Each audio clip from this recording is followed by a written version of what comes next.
Hello, everybody, and welcome to tonight's live stream, which is day 3 of Midweek Madness. I am JD. If you don't know who I am, I'm one of the community team here at Dovetail, and lovely to have you with us tonight. We have an exciting lineup of content for you. All of this tonight is actually pre-recorded, so this is probably the first live bit and only live bit you might actually get tonight. So we've got some really interesting content from some of our Dovetail Ambassadors, and we've also got a session where we're making a livery on one of the 5-plank wagons from the new Spirit of Steam add-on that's coming out next week. If you've not got it already, 31st of May, pre-order if you've not got it already. And we'll be doing a Let's Make a Livery stream. So Kat will be taking that on tonight. Tonight we also have Drawyah, who's doing a Southeastern high speed run. RobJansen is doing a Sherman hill run straight after that in about half an hour's time. Kat will be doing her thing at about 7 o'clock UTC, and then 20 UTC will have TrainSimulatorDriver taking us through to the end with a Clinchfield run. So I'm really looking forward to seeing what we've got in store tonight, but there is a reason why we're doing this, and if you've got something that's been on your wish list for a long time, today is the time to get it, because we actually have sales going on not just Steam. There is pretty much everything on sale on Steam, so if you've been looking for something, go and get it. But there's also sales on Xbox and PlayStation as well. So make sure you get involved if you've not had a look for a while. There might be something in there that you really enjoy.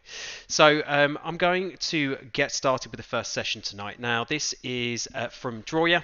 He is going to be taking us on a Southeastern high speed route, which handily I have got it's actually 60% off in the sale. So if you are looking at 60% off on the Midweek Madness sale on Steam. So if you want to grab that, please feel free to do so.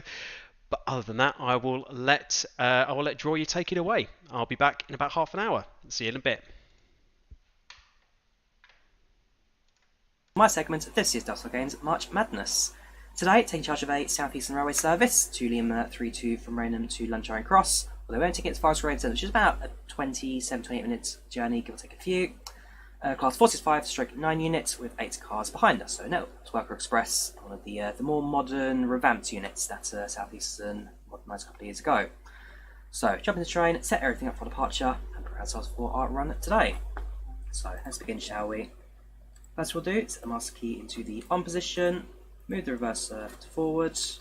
Going to activate both the AWS and the DSD, so Tiki goes in, move them into the position, set the headlights to day running, going to activate the DRA, driver awareness, for the sake of my own signalling check, going to open the doors on the right hand side for release, and let us prepare ourselves for our journey. So departure's at 12:30 today, should be looking at departing in the next couple of minutes. Oh yes, DRA needs to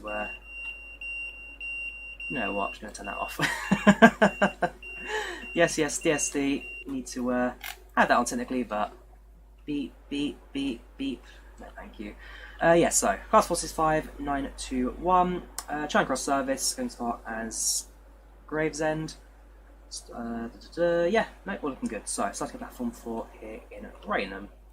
I believe these services don't actually run so much these days. They're more transferred over to Thameslink. Thameslink right now, Rainham trains up to, I think it's Bedford or Blackfriars. I need to check the times at some points.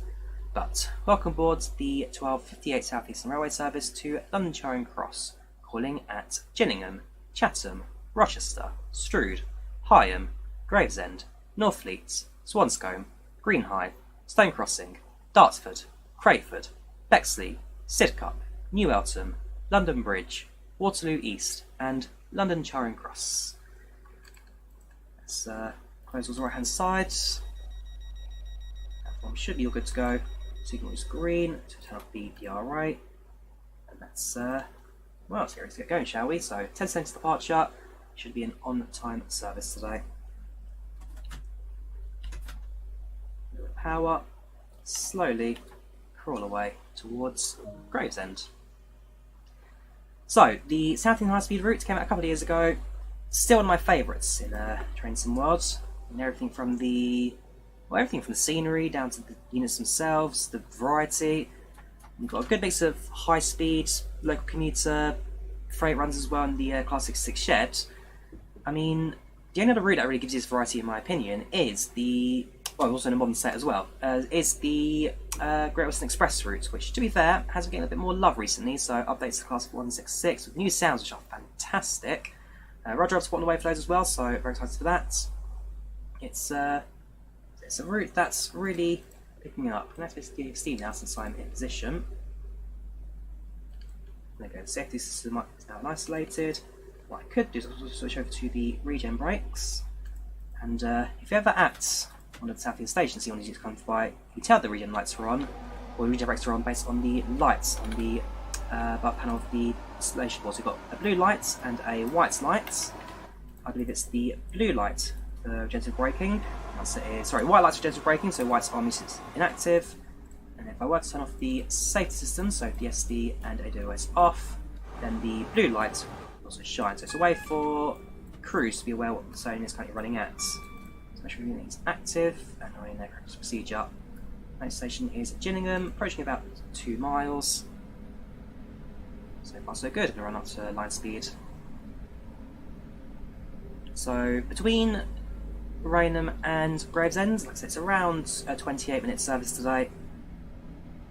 And at that point, the relief driver will then take it into Charing Cross. I presume that I'm based in Gravesend. I've just got only a half service today.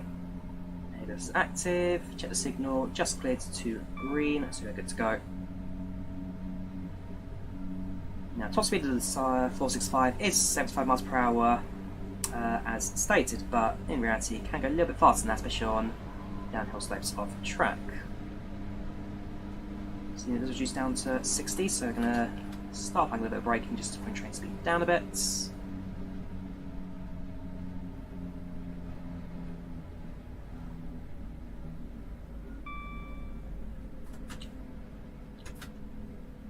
Just gently let the train coast for the next mile or so into Gillingham.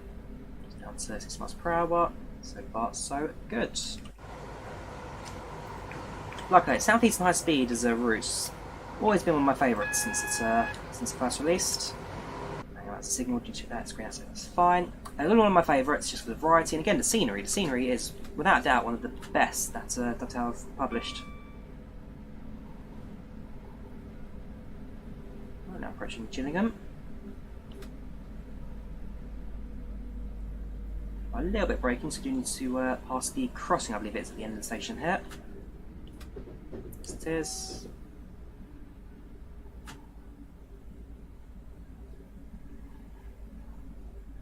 Bing bong, we are now approaching Gillingham. Don't worry, I'm not going to do that for every single stop. So I've got the calling pattern for the former 2 Lima 32 service, and I've got everything else also in between. Got class 375 down the other platform, heading into Faversham, I believe it is. Got a 8 car set, so I run up to the 8 car stop marker, which is at the end of the platform.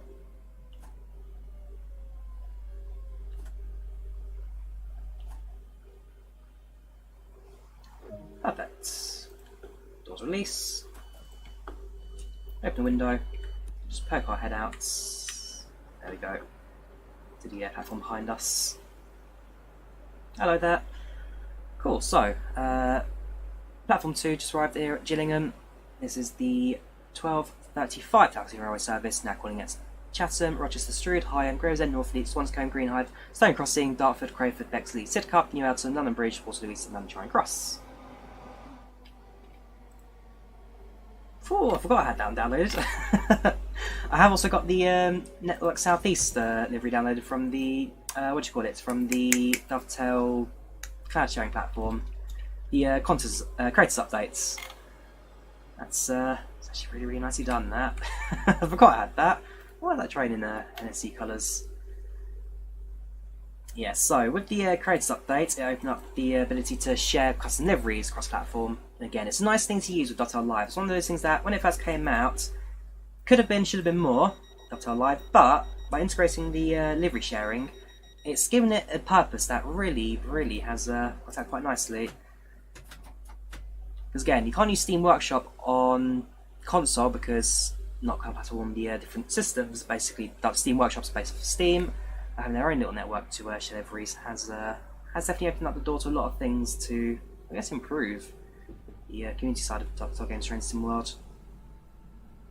So, next station is Chatham, about 1.5 miles between the stations here. Chatham, of course, the home of Dovetail Games. So Dovetail Games are based out in the Chatham dockyards. My office that overlooks the channel, which is pretty good actually. I'd love to visit it one day. I don't know, Dovetail, if you're watching this, I know you are. Invite me down one day. Right, speed limit does drop immediately after this tunnel, so I won't go too fast initially. Looking at the signals, they do change aspects, well, from yellow to green pretty much as soon as we cross them. So there is a train in front of us, about 2 blocks ahead. In my guess, that train has just departed Rochester.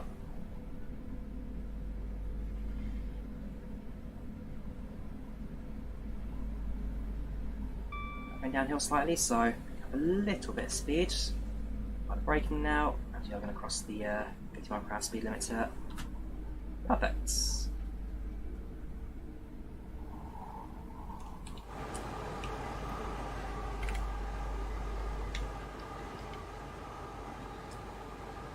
Again, I will say that the network as family trains have always been one of my favourites. I mean, I've got a model class 465 on my shelf, following the former Southeastern top colours from the between Connex and Southeastern when their government operated data from previously.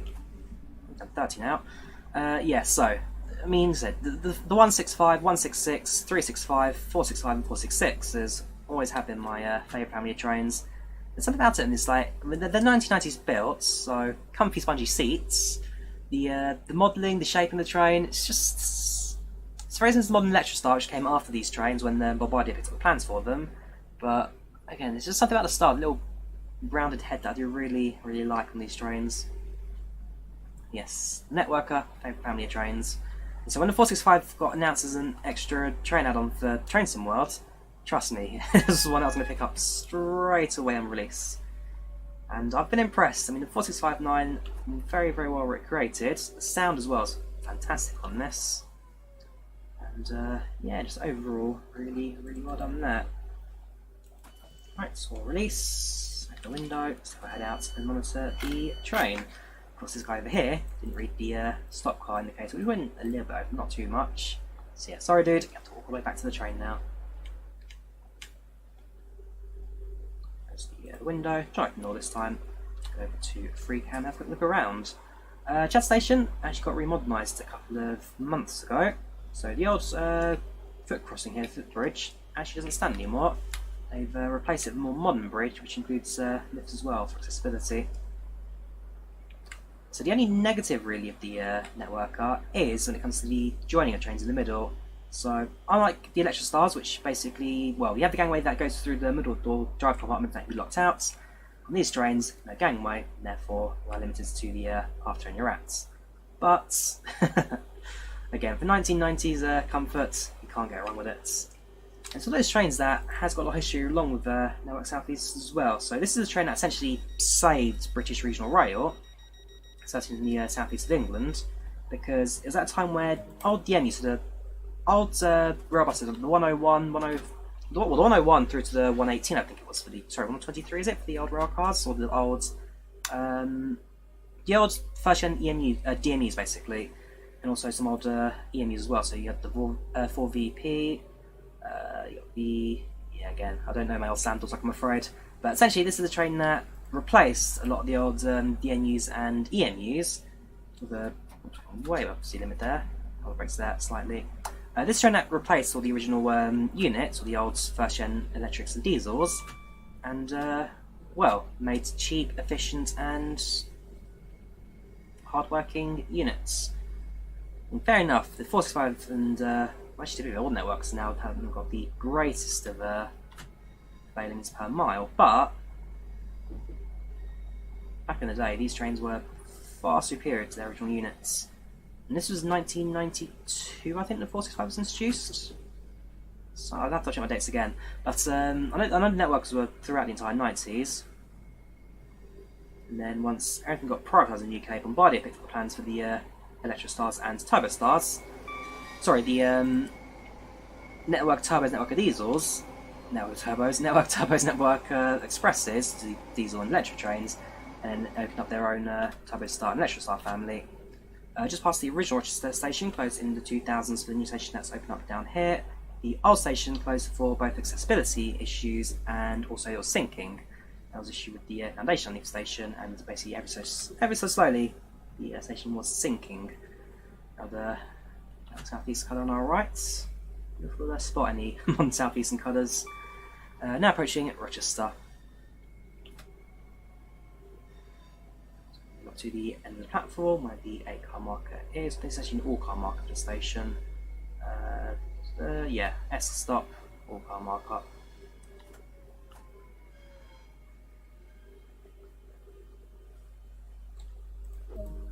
Right, doors released.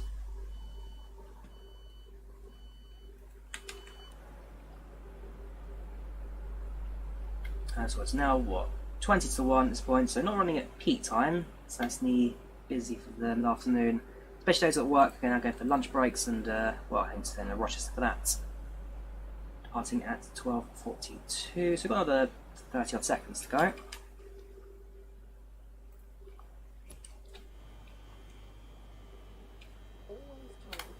So, we're trying cross service. Behind us is it 2 Victoria trains? Yeah, so we've got Victoria South behind us, and another one just beyond that as well. Coming on the other side, apart from the service platform right now, so you're a Gillingham train, 12:41, to quite very soon. Got a Rainham train, so basically return of this one. There's a Dover Priory run, which is going to be a Class 5 Javelin. So one of the high-speed trains that are now gone to the slow lines. Right, let's lock our doors. We're going to be a little bit behind service, not by much, maybe a few seconds. We are just a tad behind where we should be right now. Next station is Strood. So, this is the 12:42 Southeast Railway service to Lunchine Cross, calling at Strood, Higham, Gravesend, Northfleet, Swanscombe, Greenhithe, Stone Crossing, Dartford, Crayford, Bexley, Sidcup, New Elton, London Bridge, Waterloo East, and Lunchine Cross.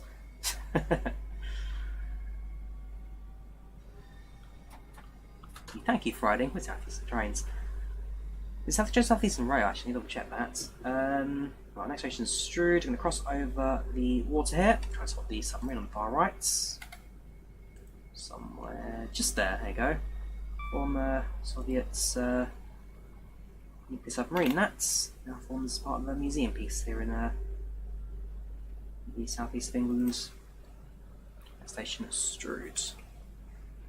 We've actually got 2 more stops after this now, or again, not particularly long service.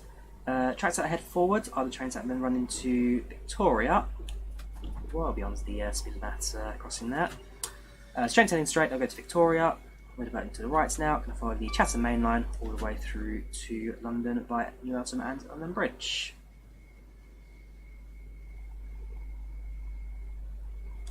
So the train will arrive at platform either 8 or 9 at LBG. Into Waterloo East platform C, Charing Cross, whatever's available. Yes, platform C at Waterloo East, basically because of the close proximity to the mainline station at Waterloo, and the fact that they are basically conjoined together through the footbridge. It's same with New Cross. Southeast platforms are ABC, not 1, 2, 3, and D I think it's New Cross as well. But it's a case of because it's close proximity to National Rail at Waterloo, they need to separate the platforms to letters. At New Cross, it's with New Cross Gate on Southern, which then again need to separate 2 platforms out. According to the 8-car marker at Strood, should be approaching that now.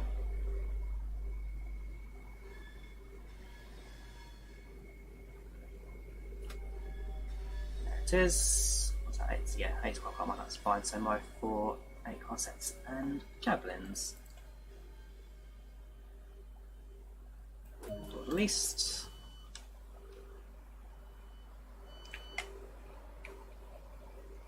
Now things should start to speed up a little bit for us. Students to Higham and Higham into Crewe. So we're actually going to skip a few stations on the way. Just check the map. The answer is no. Okay, no, don't. So because we're the Charing Cross train, yeah. So tell a lie, we don't go fast. We do stop at the 2 stations en route. So that's no good. Make sure to train the parts first, and then we can go to a map back to another parts to go. So this point, that here is where is it? So that here is Gravesend. got 2 3 platforms, one terminating. At that point, all trains will then head out to the northwest. High-speed trains will then diverge off to the high-speed tracks at Ebbsfleet, who this is, and then the local services will continue straight through. Yeah, so you've got Ebbsfleet, the Northfleet, where local trains to Charing Cross then stop.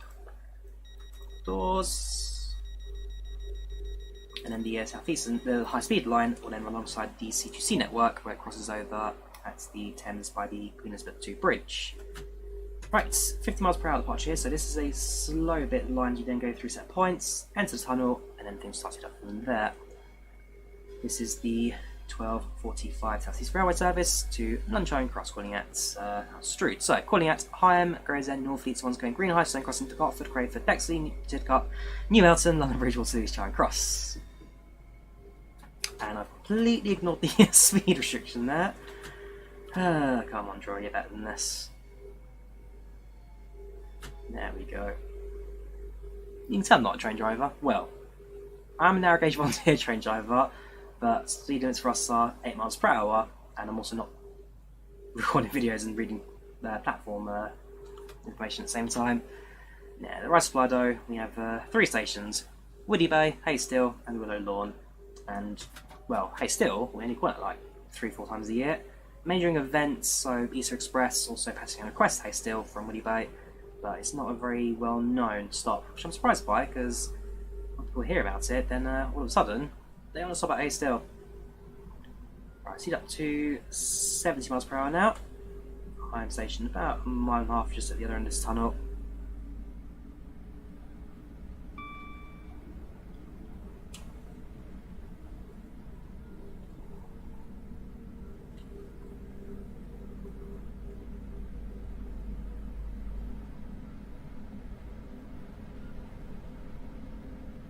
I'm hoping now that with these longer, faster bits of the run, we may be able to catch up the 30 seconds or so behind on schedule right now. I'm meant to arrive at Higham at 12:49. At the moment it's 12:47:30, so I've got about a minute and a half to travel, a mile and a half. Got power, it's level track, so I'm going to gain or lose it as well. Lose a little bit of speed, but it's going to be mining to mount.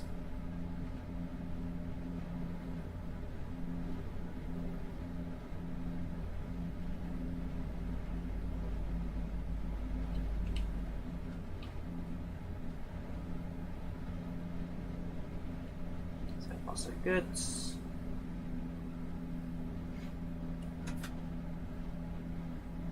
Everyone also use the train's cruise control system on board, which it does have, albeit I don't think any driver really uses it anymore, or have done for like the last decade or so. I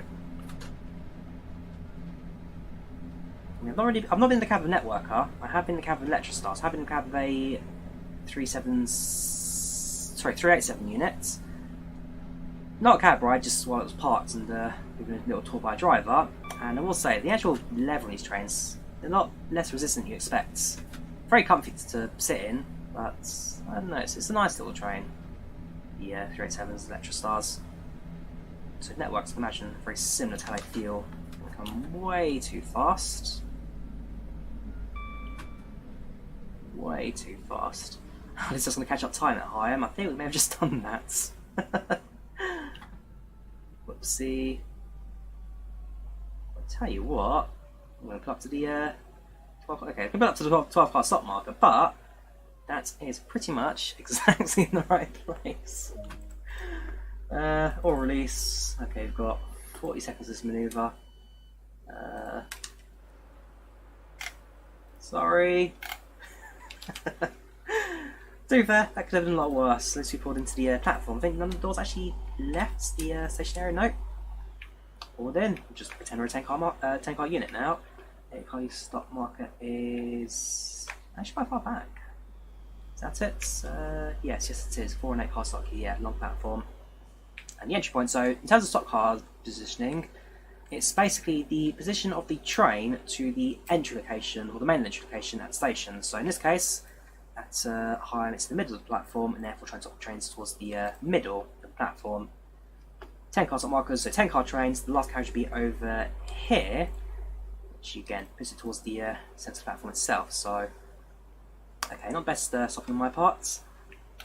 That's all based on the entry location where your train will be, well, station entry location where your train will then stop. Got a random service on the other side. Should just about ready to depart now. The answer is yes. Lock the doors.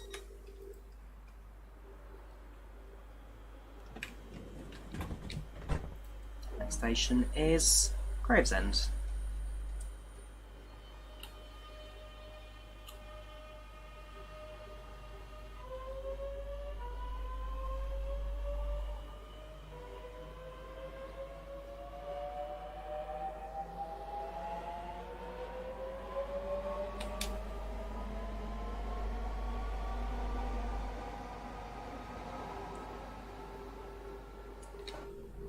Yeah, 465-904 we have attached to the back of this train.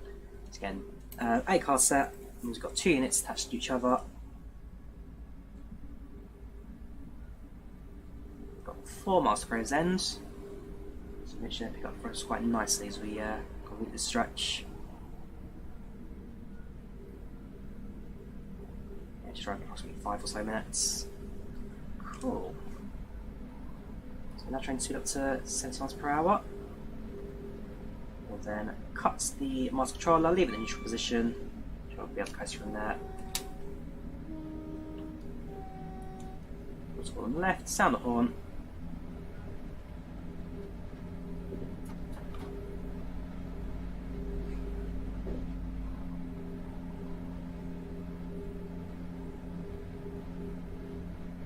Again, the wagons left and right. They weren't initially in the route to release. Community based said to Dovetail, we want more scenery, we want more clutter, make it busy, and well, we absolutely got that. Car 66 quite exciting here.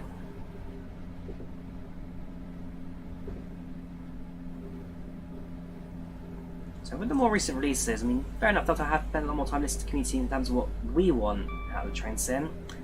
And again, slowly, surely, step by step, we have been getting really, really good updates. I don't think no transplant should be on this line. We'll ignore that. No, then there needs to be a way to disable the liveries on servers they don't want them on. Again, they're really good to have, really, really good to see. But there just needs to be an option somewhere that allows you to keep quiet on the other liveries you've got. No, Southeast is fine. That's not a problem because again, they ran on this line back in the day. But yeah, Northern Transpennine, I don't think quite run down to Stover Priory from Leeds and Manchester. You never know. Maybe a new route expansion they've got on the way. I think the route you go down towards King's Cross. At some point you have to diverge onto the. Actually, it probably could be done because you've got the Southeast High Speed out of St Pancras. There's a diversion out of St Pancras as well. Sorry, out of Stratford International up to. I can't remember where it is. It's one of the overground lines that has a Southeastern depot alongside it. Somewhere up there in that junction, you'd have to switch over from King's Cross over to high speed, and then even then those trains, it's the modern 800s on the TP, don't have the same in-cab signalling as the Southeastern stuff do for HS1.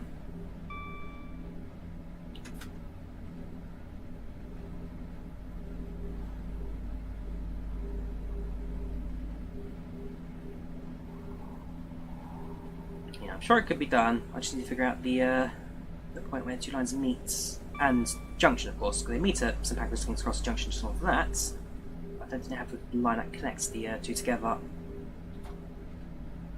And while it's going now, goes down to 50 miles per hour as we approach the speed restriction. Down to 30 shortly after that. Drawyah aspects.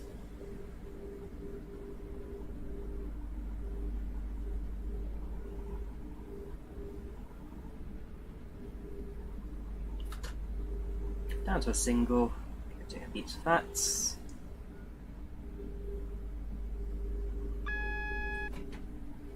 Now approaching Gravesend.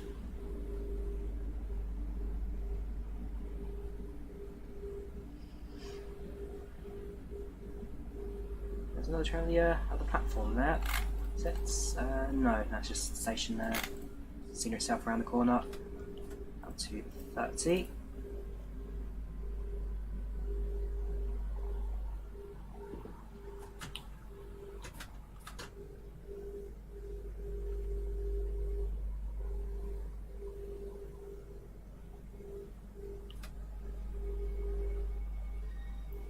Turning a little bit close to the edge there, but yeah, shifting to the left as we approach, that's fine.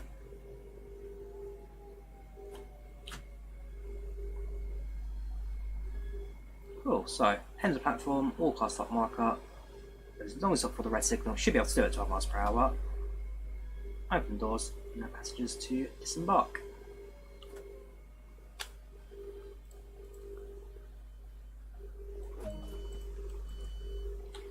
And there you have it. Welcome to Gravesend.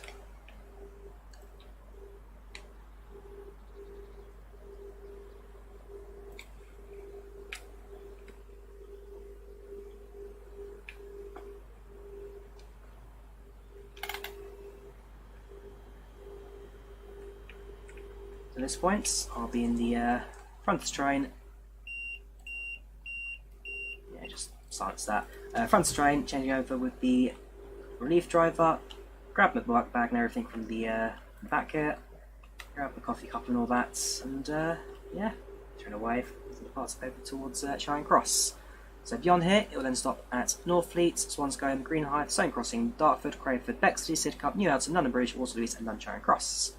It should arrive at around, I can't say what time it will arrive, but I'd say around maybe 20 past 2-ish, if that. Probably even that actually, it's maybe 45 minutes into London from here, so yeah, no, probably even less than that. Doors release. That should then bring our scenario to an end. So, there we have it. That was tune number 32, Reynolds Lund Charing Cross. That's level 98 on the profile, level 14 on South East, level 12 on the 465.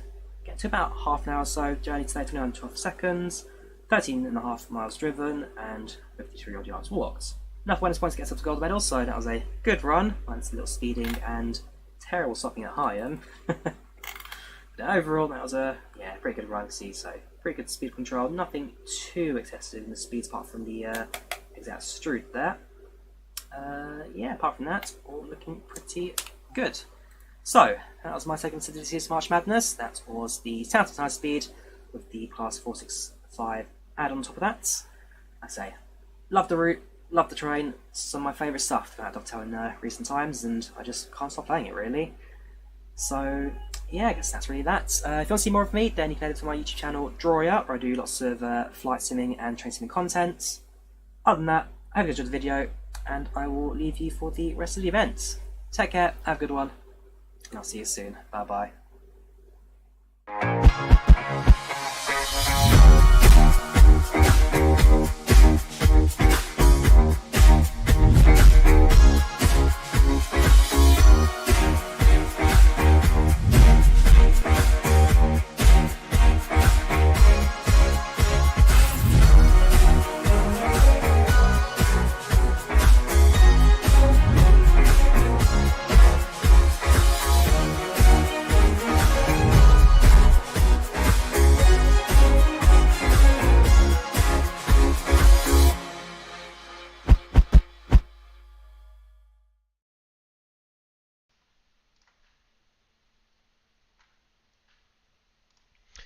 Hello everyone, and welcome back. Thank you very much to Drawyah for that lovely half an hour. Hopefully next time when we get you on, you'll be level 100. So he was playing... Sorry, I should have cleared my throat before I started. He was playing the Southeastern High Speed route, which of course is on sale in Midweek Madness, and I showed you the trailer just then, so you know all of the things that are on offer. But don't forget there's also sales on Xbox and PlayStation as well at the moment, so if you're on those platforms, feel free to take a look and see if there's anything on your wish list that you've been looking out for a long time. Next up, we have RobJansen, and he's going to be taking us down Sherman Hill, which is coincidentally also on sale. We're going to be with him for about 42 minutes, and he'll be taking us, all the way through the route. So take it away, Rob. I'm going to leave it with him from there.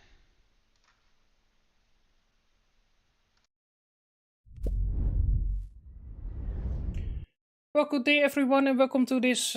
My input for the current Dovetail event that is going on, the Midweek Madness streams. I hope you have enjoyed the Midweek Madness streams until now, because this is my entry, and my headphones just turned off, so let's put it back on. Otherwise, I can't hear the train. It's going to be a very silent stream for me. Put it on. Yes, hello, back again. Today I've chosen to do something on the Sherman Hill route, and something that not many people are very into some shunting work and so on. But let's try to do something first. Let's get a couple of things out of the way. I'm not American, as you can probably tell already. But I also don't know every rule that is currently going on. I've tried to research something, but every railroad has something different, and there's some basic rules that are not being followed, otherwise do follow, and so on. So I'm trying to do my best. If I miss a certain rule, I'm sorry about that. But let's enjoy the shunting in Cheyenne Yard with this SD40. We're on a hill. We're already rolling backwards. So let's try to put on the first thing. We need the banking com on. I need that one. And let's get the brakes on so that we can set up the cab once more. Engine run, generate the fuel, control fuel pump. Well, let's leave it in neutral for now.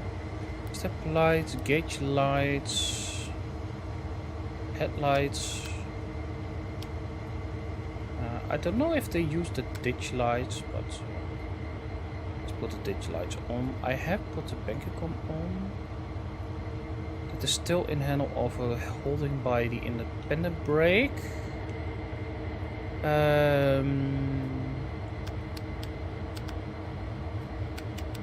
Controlling with unit coupled at long hood end. I don't know if this is actually doing something in this local. I never see anyone in all the videos set this one. They always set it to single unit, but I like to, because we are here and we even have a unit at the and it's controlled from another unit, and that is controlling. I think the text on this one is a bit reversed because we need controlling with unit coupled and long hood end, but already this one is in run, so that is correct. We do need to have some number lights, platform lights, all the lights.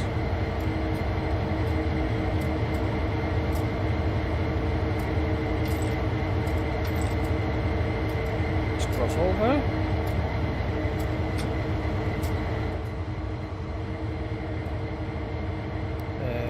We do need to have the number lights. And that one is controlled. And we need to set engine run and fuel pump. We don't need any. Well, we can set the lights, but it's probably a bit overdone. So let's leave the cab. Get back to our original cab.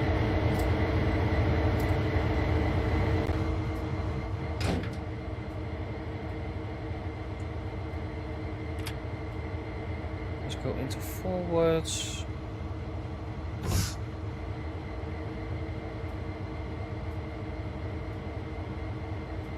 Start to pump up the main reservoir.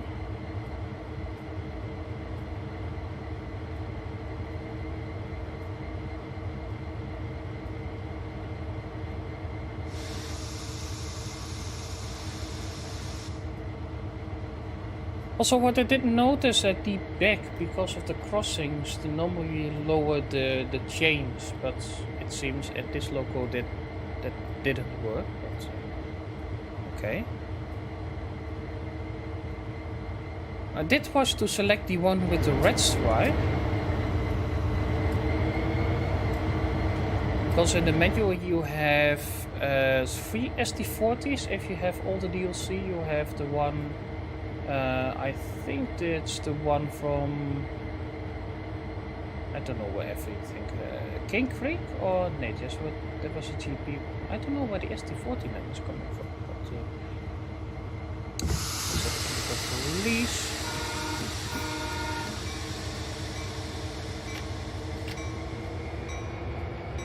Two toots of the horn going forwards, 3 for the back. And a lovely bell. People really seriously love the bell. Let's turn it off.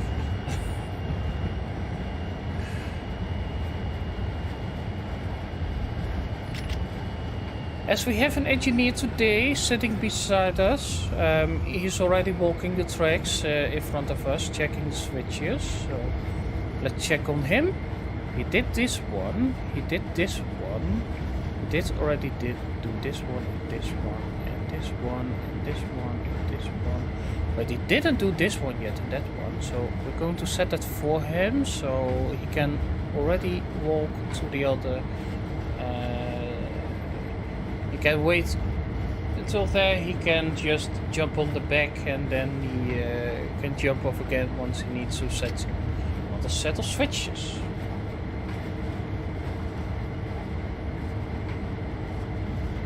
Our imaginary conductor.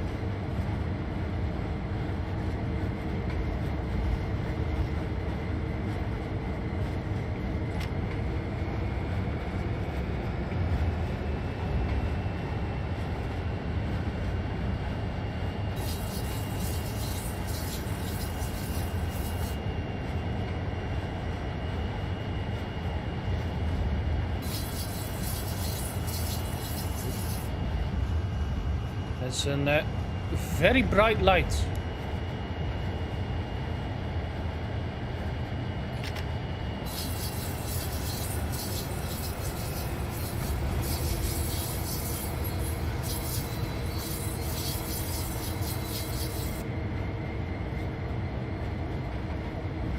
One thing I didn't notice in TrainSimulatorDriver, if you get into the main menu, I think a lot of people did already notice it.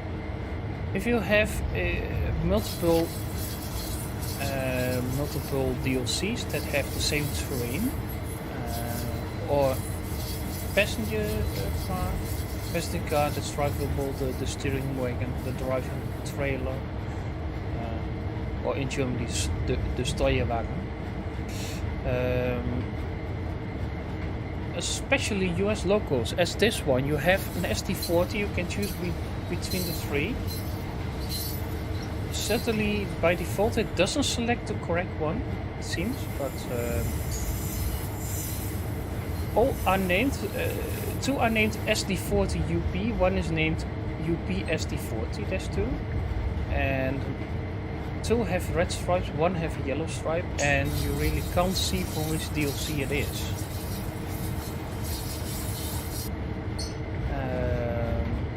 I know there is a mod that inputs a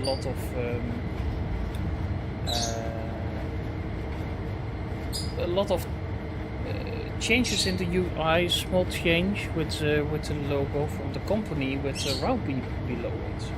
At least for the European ones. I don't know if something is already there for the US ones, but that should come in really handy. Or maybe Dovetail should include that one themselves, to include on the page from which DLC that train is coming from, so you can run the original manned train if there's several of them on that route. Because there are small nuances on each train. Sometimes it's a livery that is better spotted, but sometimes it's just a newer version of the train. It just behaves a little bit different. But I really like to use that one instead of the old one. It's pretty handy. So. Make it happen, Dovetail. If possible, please. We need to couple to the other ones, but everything is locked, as you can see, because of our audio switching screen. Just gotten priority. It's pushing down below the bridge. That one. Our colleague there over there. We need to wait. So our engineer Hernandez is our engineer.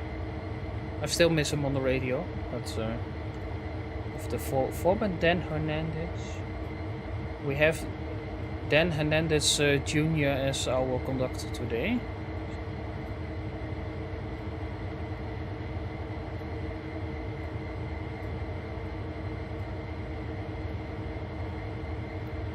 We can actually pull that one in front, so I'm going to set that one.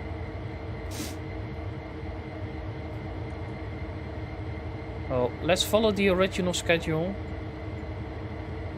But first we need to wait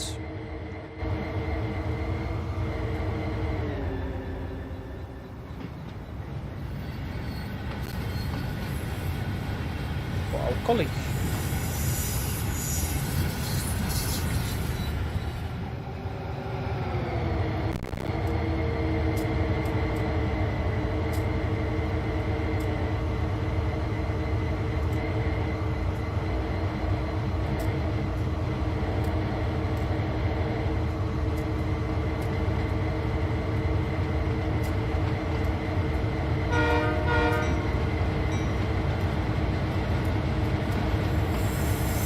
But he doesn't look back.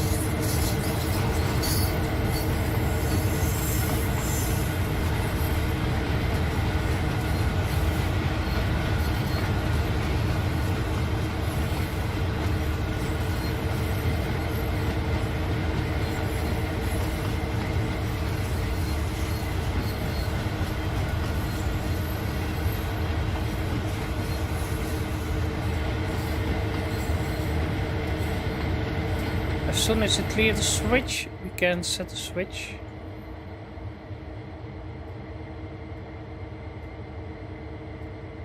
Because we actually need to set only that one.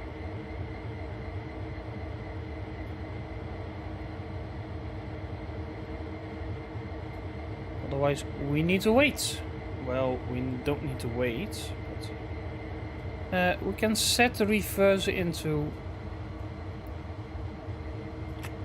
backwards. We can release the Indy.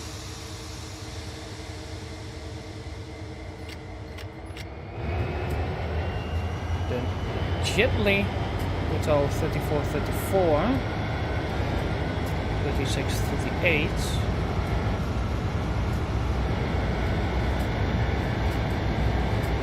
Follow him.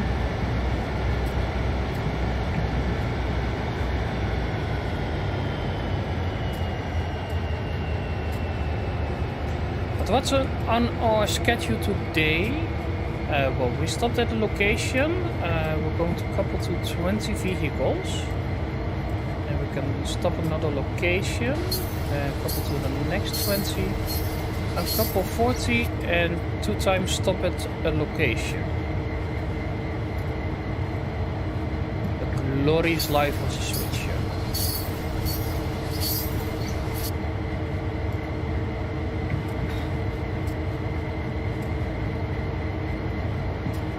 Pulling out fast, so who is 20?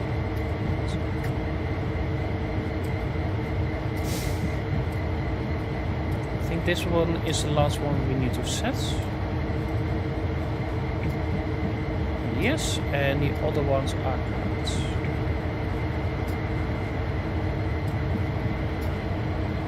Dan Hernandez Jr. did this work already. He's waiting at the switch for us, or he's waiting there because he needs to set another switch.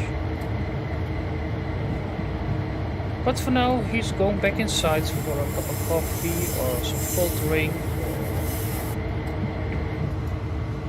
Or we're still here out in the yards, speeding.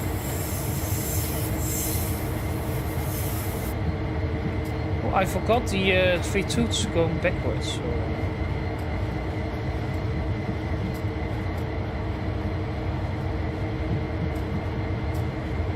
Let's hope I don't forget it in the next run.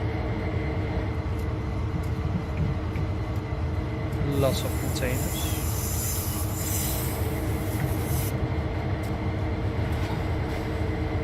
That is one of the longer trains. Also.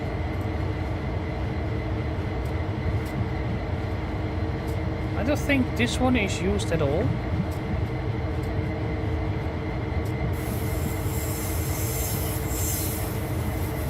Certainly on the map.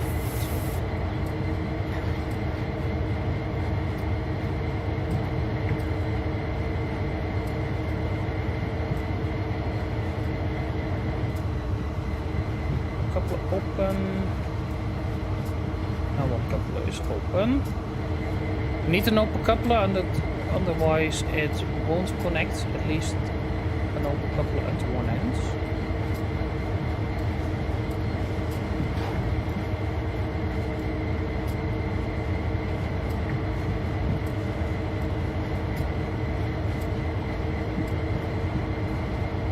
So 600 yards to go.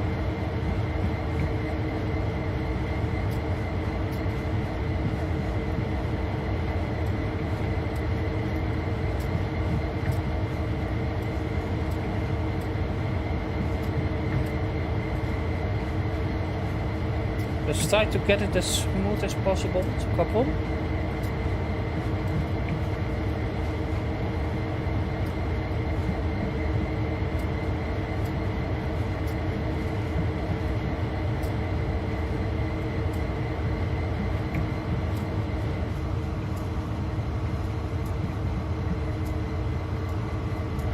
Well, if you also do own another game called American Truck Simulator, just a small reference, but you can also drive under here to that yard. Awesome.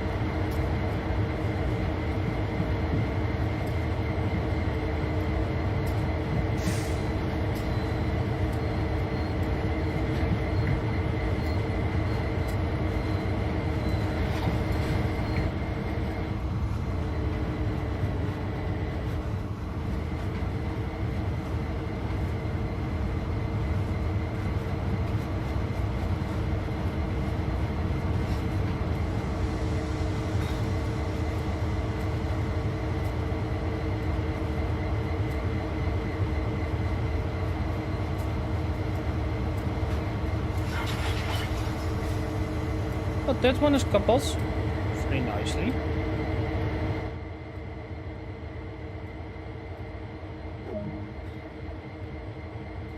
And let's get it indicated. That one is correct.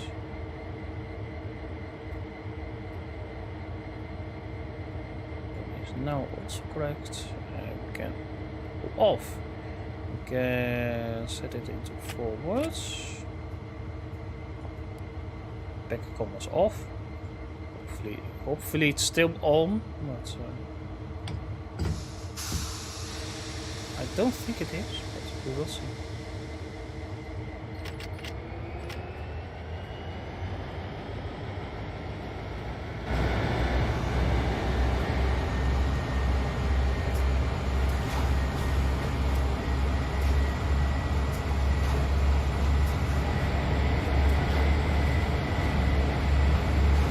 Does something.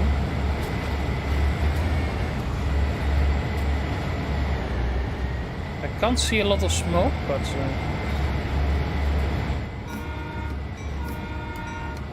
almost forgot the bell again, or the horns.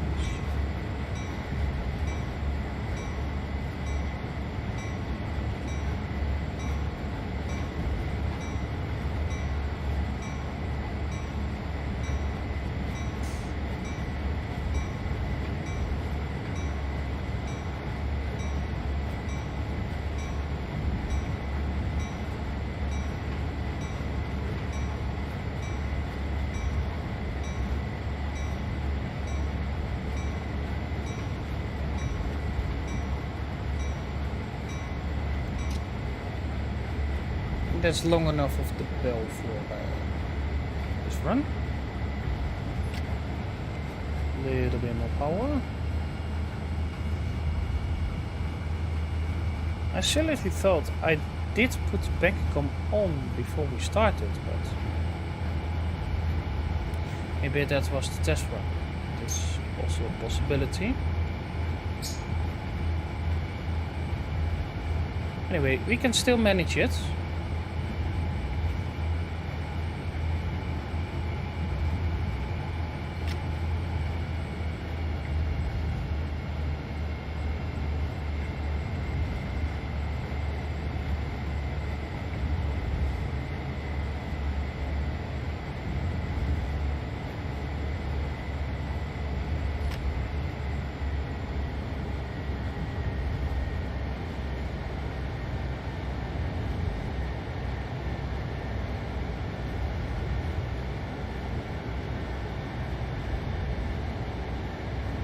We're not driving over the speed limit. It's still white.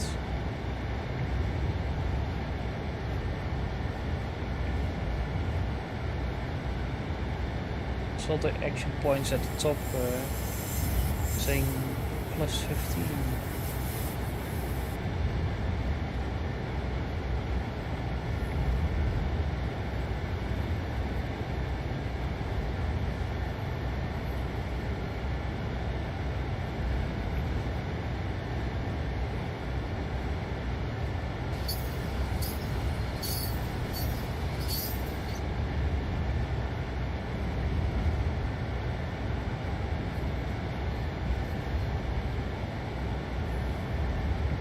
Yards, and I suspect needs a couple to that one. 1, 2, 3,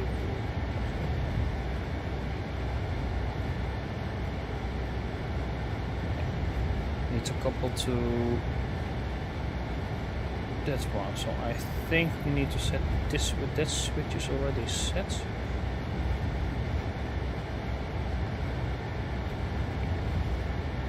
Set that switch.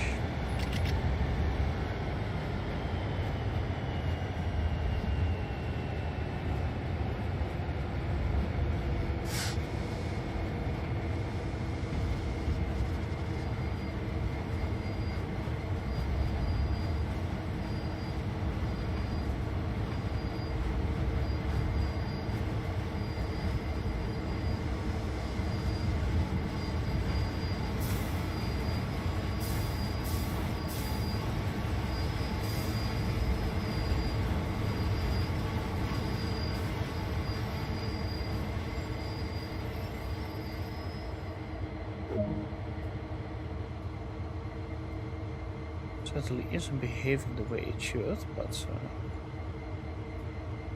turn it off and turn it on again.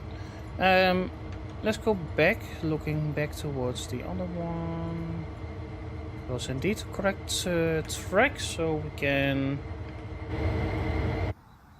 Now our foreman, junior foreman, Dan Hernandez, that is on the job with me as the engineer, is holding on to the back of the train. Want to release the brakes. Put it in the reverse.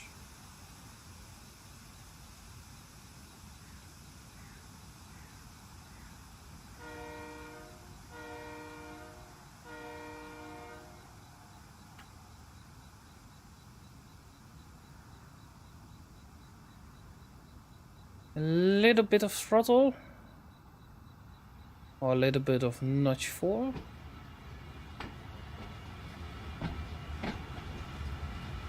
Going to drive itself backwards 1.2 miles to the connection points. I think that is also currently calculated at the front of the train, possibly. It isn't exactly 1.2 miles, possibly more like 800 yards, 900 yards.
let's enjoy the clatter for a while.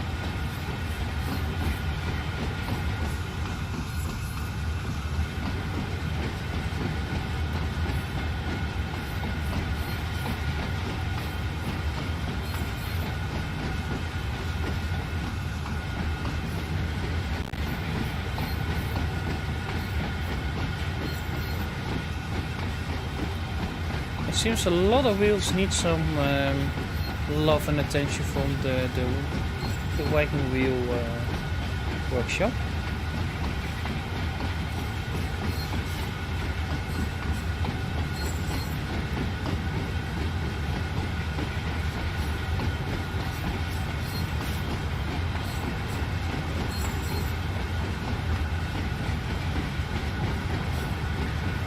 Next big train is already arrived. See that one there.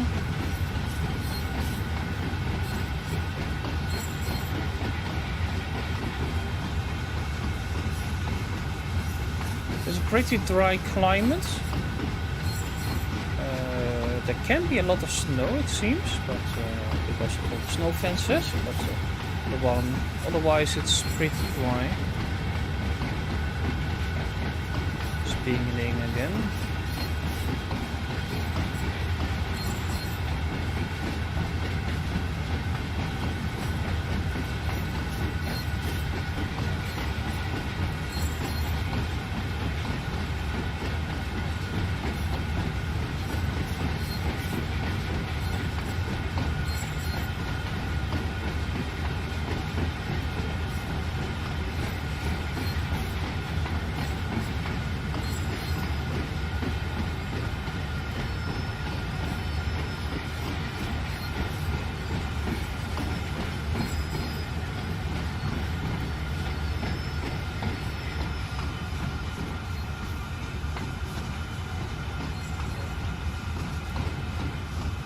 Checking with his foot if the coupler is locked or unlocked.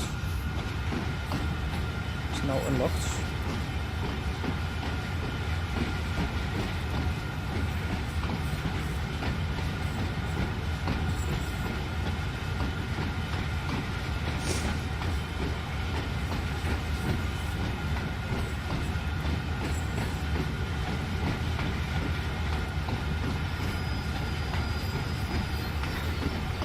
Need to stop.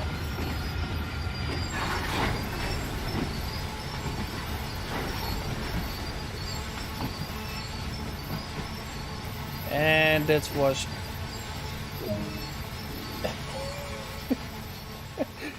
well, just have a laugh about it in the stream, I tried, but it's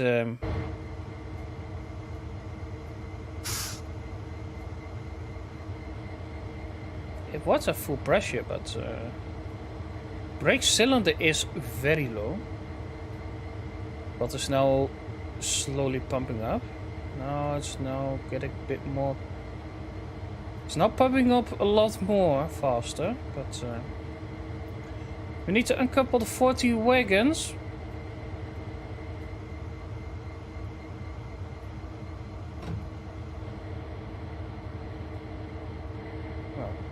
Let's see what that does.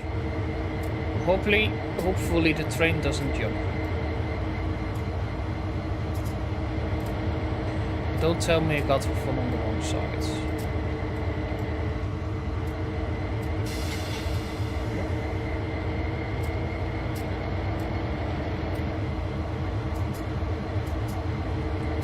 A little bit of damage to the coupler there, but otherwise it's the same. Going back to that track again, so we need to set that switch. So that switch, that switch, that switch, and that switch.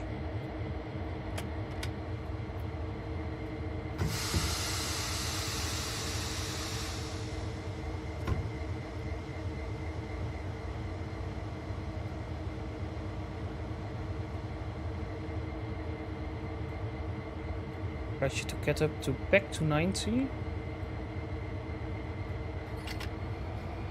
I think it's also a bit of responsibility with the banking con, but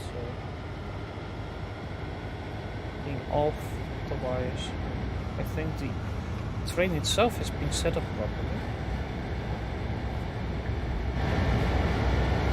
We've left everything behind and let's go to the almost the final instruction. I think we need to set up, we need to stop here, and then I think we need to possibly shut over here or over here somewhere. Let's enjoy it.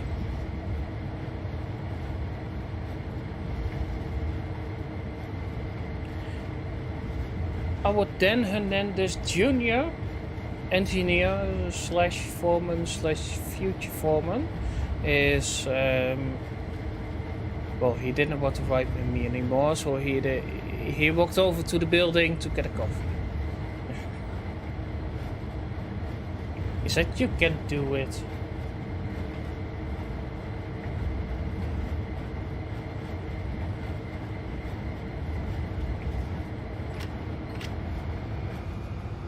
Indeed, I really miss a person in this tune.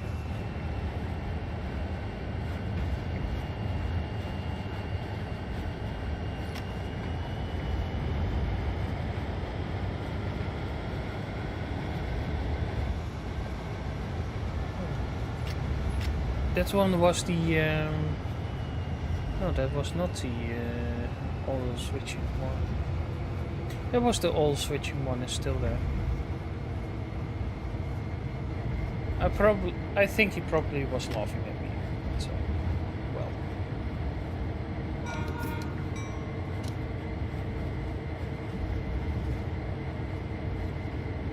I told you I'll forget these things. I'm actually pretty serious about my simulation. It's the same for the what I normally do is for Train Simulator. I try to do, I mostly do, of course, the Dutch route every time, but I do a mix of my own streams. It's a variation on Saturday and on Sunday. Sunday is almost train sim, the classic one. We're going to mostly do 3 countries. Sometimes we do 2, sometimes we do 1 if there's a special day. Otherwise, it's mostly something UK or US related, some English stuff, some Dutch stuff is always included, and then we're going to close the evening out with some German related stuff or other countries.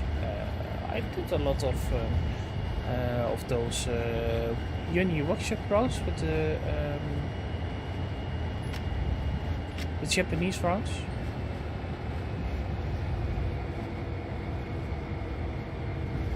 Also did the South African one a few times.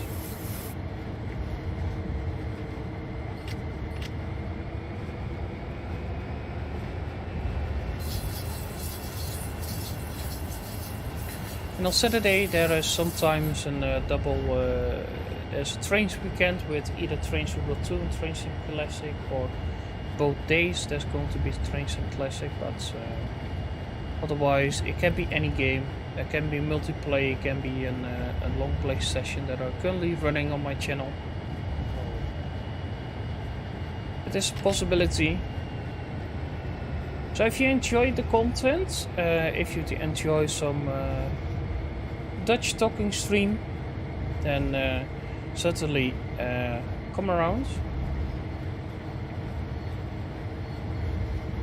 It's not hard to follow if you respond in the chat in English.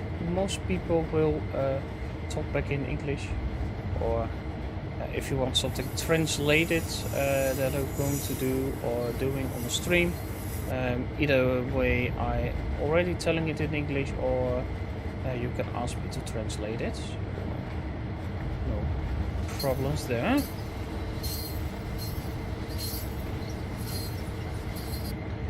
Today we have the UP34. Let's try to get an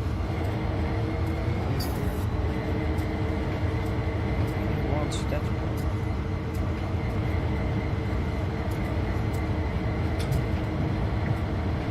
Is that headlights?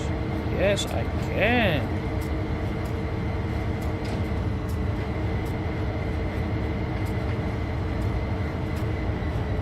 I don't know if you saw, but alright.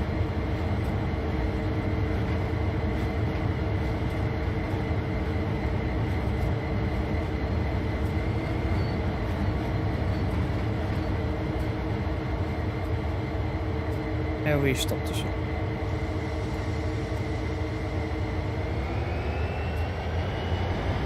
Well, it's doing something. The Bank.com did work. I think I missed just the braking distance.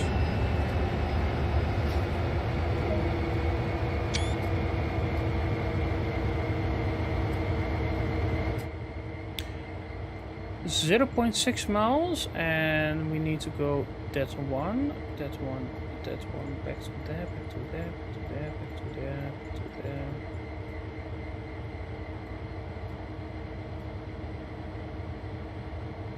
Besides the roundhouse.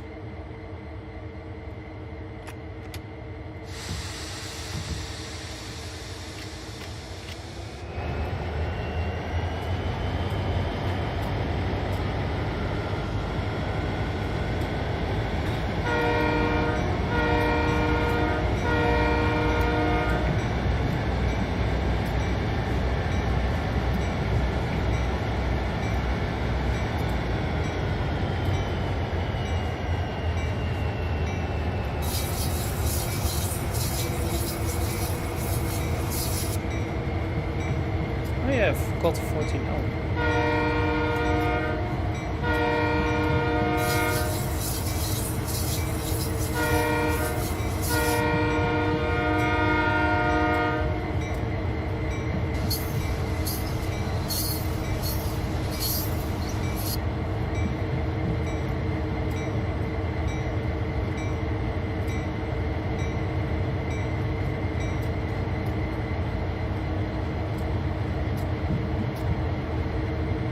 I'm sure JD loved the bell action today.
He's still waiting there. Get up to his next destination. Well, still over there, so I don't think he has the green light yet.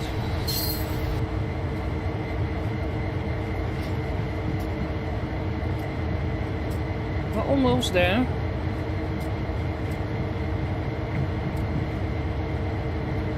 So I would like to thank, of course, Dovetail for offering me the opportunity to also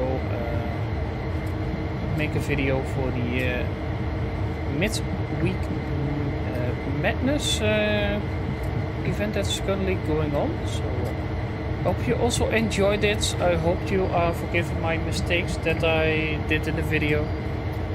I'm still trying to do a lot more UX stuff, but I need to do it outside of my stream because it's really is popular on my stream. But if you do like some other content with train sim, other trains, other type of simulation type of games,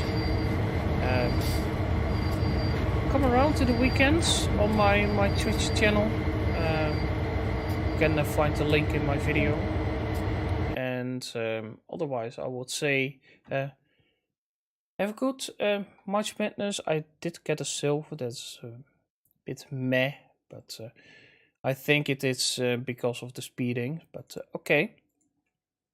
So I hope you enjoyed the video, and I will catch you hopefully in one of my streams. Otherwise, have a pleasant day further for now, and see you next time. I will say bye bye.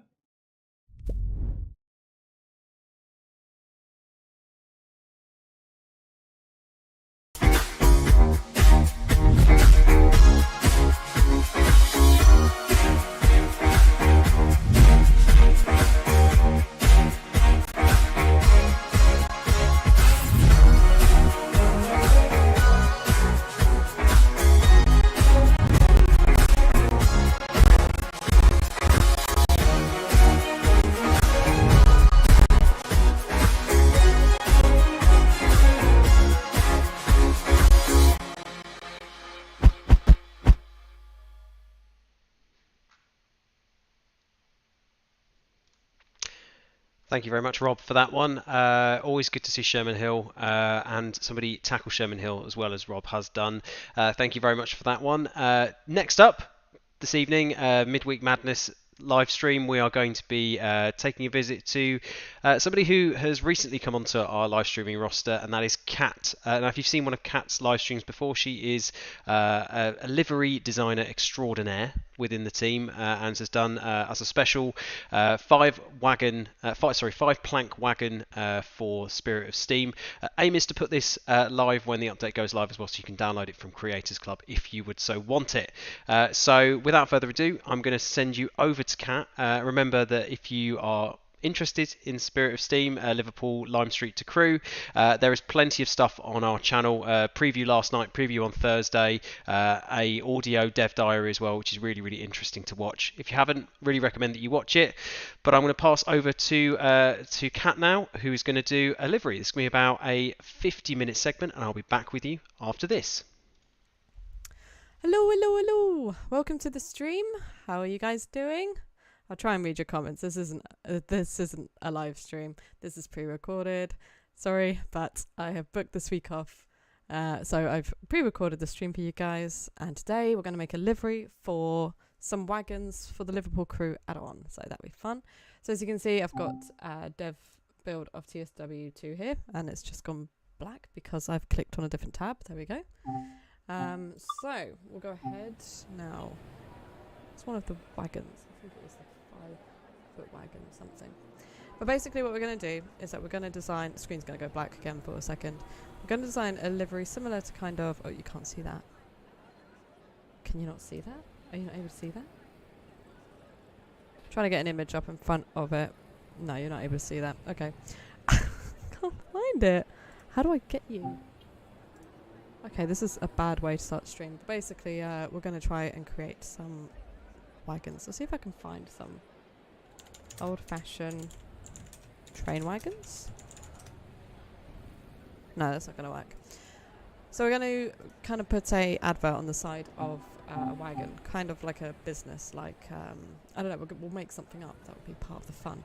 And we'll use this for the, I think it's the conflict wagons in Liverpool. So, let's get started. Is it plank wagon or is it? Yeah, it's 5 plank wagon. I remember it had the 5 in it, so we're going to create a new one. What do we want to call this one? I'm going to say the barber wagon.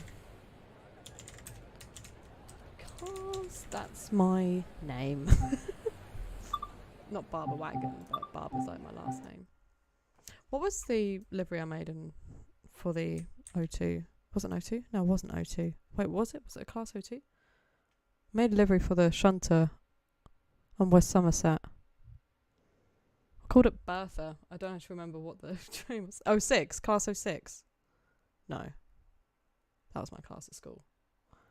I'm not sure what's going on. Oh, I just noticed my monitor's terribly sized. So, let's start. I really wish I could bring up a reference image, but for some reason it's not letting me show. I know what I can do. I know what I can do. Hang on a minute. Yeah, we'll get back to Barber Wagons. May not be live, but it's going to have mistakes in it, just like it was live. Okay, if we put the screen into windowed mode, there we go. Can you see this? Yeah, there we go. Okay, so this is kind of what we're going for, something similar to this. These are reference images of like models that were sent to me. This is nothing from TSW, so if you think that these things are in TSW, they're not. But this is kind of like what we're going for, is this old-fashioned kind of adverts that you see on the side of these kind of wagons. And it's interesting to do this in the livery designer, because I've done this before. I did a test of this a couple of weeks ago, and it did work, but we don't quite have the right font in-game for it, so there's a way of doing it. So to point out this font, you can see that it's quite each letter. I know it's boring talking about fonts, but this kind of, when you're trying to recreate the look of something, this helps. So each letter in the font has kind of 2 layers to it. There seems to be kind of like a shadow to each one. Can I click on another one? Yeah. So you can see there's like a white outline behind the main blue text. Another thing about a lot of the text is that they're quite close together. There's not much, excuse me, I'm going to cough quickly. There's not much kind of space in between each letter. And some of them, the letters are actually quite stretched out. That image is really very small, honestly. So yes, basically what we're going to do is that we'll stick to trying to stretch out the letters so they're quite tall and long, have them quite close together, similar to the text here in the middle. And then we're also going to put a kind of backdrop behind it. And there's a way of doing this. It takes a little bit of time, but it's well worth it. Okay, so now we've got that out. I want to get rid of my tab at the bottom there. Nah, it's fine. You guys can. It's fine. Okay, so it's gone dark again because I selected the tab. Livery editor. Make wagon. Barber wagon. Edit. So, what do I call it? Barber supplies? Gotta think of something to write on the side of it. Barber supplies? Barbity barbity bar? I'm not sure. I'm sorry. Going very strange. Okay, so first of all, what colour do I want my brand to be? I would choose pink, but I feel like Matt's kind of got pink, so I can't take that away from him. Maybe orange to match my hair. Could be nice little ginger one. Yeah, that could actually work. That could be quite cool. Yeah, we're gonna go for that. Oh wait, what? It looks darker there. Oh, that's fine. Actually, that's fine. Okay, doke.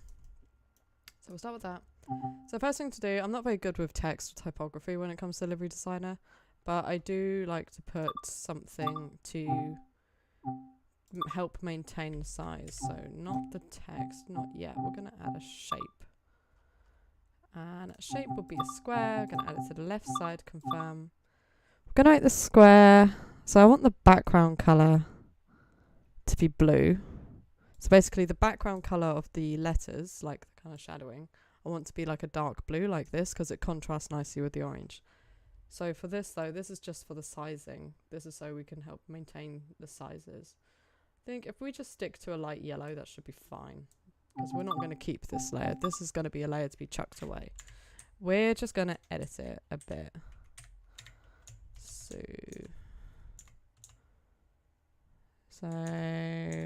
that could work. So this sort of thing, this is just a reference guide. I'm going to change the colour a little bit. This will just be a reference for us to use when placing our letters to make sure that everything's kind of like in the same space kind of thing. So we're going to say, what do we have on the side? I'm going to say barber supplies. Kind of want to write barber supplies on the side. That's not so interesting. If I say barber supplies, that would be too long. The barber gear. Barber's gear? I'm trying to think of something to do with barber. Let's just write barber for now, and then we'll worry about the rest later. So, we've got our first letter, and we need to place it. So, let me just do that quick. So, first things first, we're going to resize it. And where is the... Going to do that.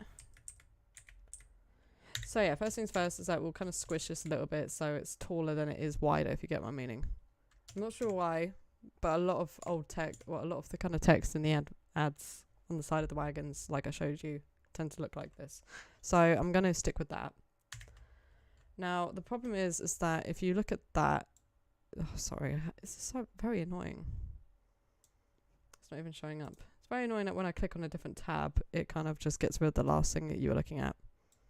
Apologies for this. It's so inconvenient. I'll stop it. This is the last time I'll stop this. But the text is also quite thick, and we don't have thick text like this in the livery editor. So instead of hassling Adam to put it in, just be like, can you just put this text in there for me? You put this decal in there really quick. I just want to make something really cool. Instead of hassling them to do it, we're just going to make it ourselves. And here's one I made earlier. No, I didn't make one earlier. Didn't do that. So if we put that, yeah, so as you can see, I've duplicated it. It's a lot easier to make a duplicate than to make it from scratch, and then just moved it over a little bit to the side. So it's already made it a bit thicker. And then I found for these ones, I tend to do 3. Just because I think it just looks better. So there we go. We have a bee. And I've noticed that I've made the bee a little bit bigger than the box. So I want to just amend that by grouping it together. Grouping the 3 together, and then I'm going to edit this one by resizing it just a tiny bit. There we go. And then you can ungroup it afterwards. Perfect. Perfect, perfect, perfect. Now, I want to add the background shadow to it. So to do that, yeah, copy, edit, change the colour. We wanted it a blue, so just want it a bit, that could be nice. Yeah, confirm, place. But this isn't a good place because it's above it. So what we need to do is make sure that the white text is on top. Edit that because you can't see it. And now, oop, I screwed it up because I accidentally enlarged it. I wasn't meant to enlarge it. I could just like downsize it a little bit, but I'm a bit of a perfectionist and I like to make it, keep it the same size. So without changing the size of the letter, move it up, edit, and now we're just going to move it a little bit to the right. So then you have your shadow. There we go. So that is only 4 layers. Well, 4 layers for a letter. For 1 letter. And we've got a whole sentence to do, and I still haven't figured out what that sentence is going to be yet. So for now, we'll just leave that as it is. And we're going to add a new letter, which will be the A. So, and basically we're just going to do the same thing that we did for this that we did last time. Thank goodness I just checked because I couldn't remember if I actually hit record. I'm like, have I been talking here for the last half an hour? And I didn't record it. I did hit record. Imagine if I didn't. So, it's believable because how well I did in the 4-up challenge. It's a very believable thing for me to do. If you didn't see the 4-up challenge, I basically... I got disqualified in the first 3 minutes because I forgot to activate CIFA. And that was part of the deal. Hang on, how do I do it? There's a way of zooming in when you got it in edit mode. Okay. This is tricky because the A already looks a bit narrower than the B. And it's already got 3, so I might need to do a 4th white layer for this one. As you can see, like if you look at the B's default kind of line, straight line here, it's quite wide. And this is narrower. Did I say that right? Narrower? So we're going to copy this one and move it over again just a little bit, but we've lost the middle A thing. You can barely see it. That'll do. That'll do fine now. And I'm going to copy, edit. This would be the background color. Make it blue, confirm, place. Just move it under all the A's. Place it. Don't place it because you haven't moved it yet. And then you move it. But actually the shadow looks quite a bit thinner than this shadow. So what we're going to do... Just going to edit that one and then move it over. And the reason why is because of the shape of the letter itself. There's already a bit of distortion with the A in its default mode because it's got the diagonal lines. So when you thin it, that's not a word. When you make it more narrow, it's that's terrible phrasing. When you make it more narrow, it's a lot more restricted than usual. So you kind of have to I'm not making sense. never mind. Never mind. Basically, there's more distortion in the A, so when you edit it, the edits are more extreme than on the B. I don't think that makes sense. Okay, doesn't matter. Doesn't matter. We'll move on. We'll move on. As long as you can see what I'm talking about, hopefully you understand. I'm sorry. I'm not very good at articulating my words. Right. No. We're happy with that colour. Now we've got the R. Where does a pirate get his hair cut? Brush up. I had a friend who went through a phase of just telling pirate jokes, and basically he was trying to find any kind of question that you can answer with a word that sounds like R, and then bam, you've got a dad joke. So his was like, what did the pirate get in golf? He got power. Stuff like that. Where did the pirate go on the weekends? The park. I don't know. It's just terrible dad joke stuff. Typical dad joke stuff. That is. Except this time I've got no JD here to laugh at me because I'm pre-recording this. I sincerely hope JD doesn't. Well, I mean, he should. He probably does. Yeah, he definitely does, actually. He watches all the pre-recorded stuff before it goes out, obviously. And he'll probably be watching this on his own, being like, why is she saying dad jokes? And why does she want me there to laugh at her dad jokes? She knows I don't find her dad jokes funny.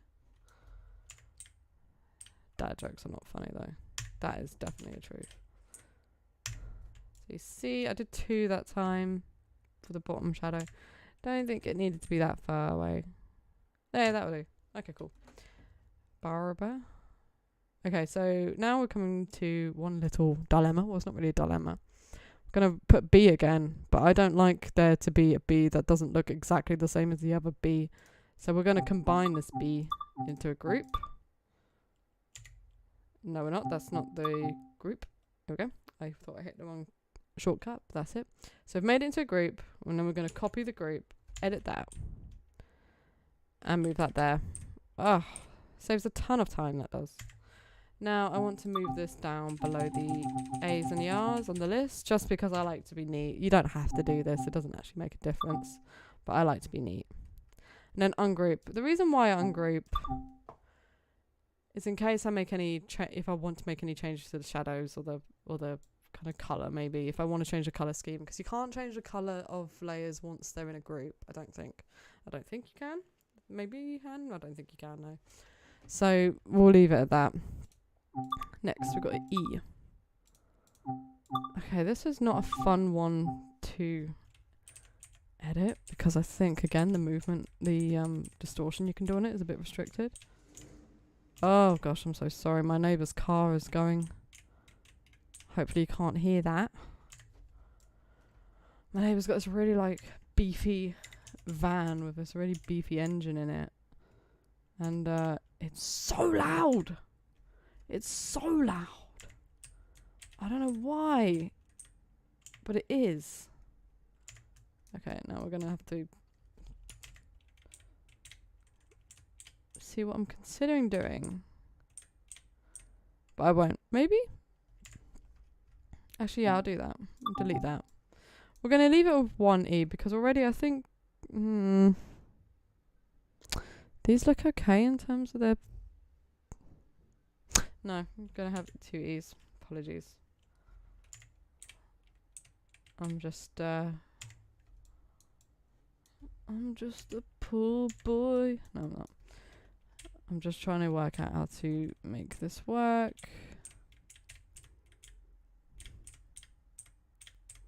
That's the most annoying thing is trying to... Oh gosh, you never guess what? I only found this out the other day. On the livery editor, if you want to move like one letter to the other end, you hold down shift, it makes it fast. Like you're running in game. I didn't know that. I've spent so much time doing nothing. let me change the colour of that one. That'll be the shadow layer. Move it above. And then edit it again. Now the only issue that I have with this is that you don't see the blue bars here. So if I make it a tiny bit smaller, then you have that dilemma with the... Oh my goodness. There we go.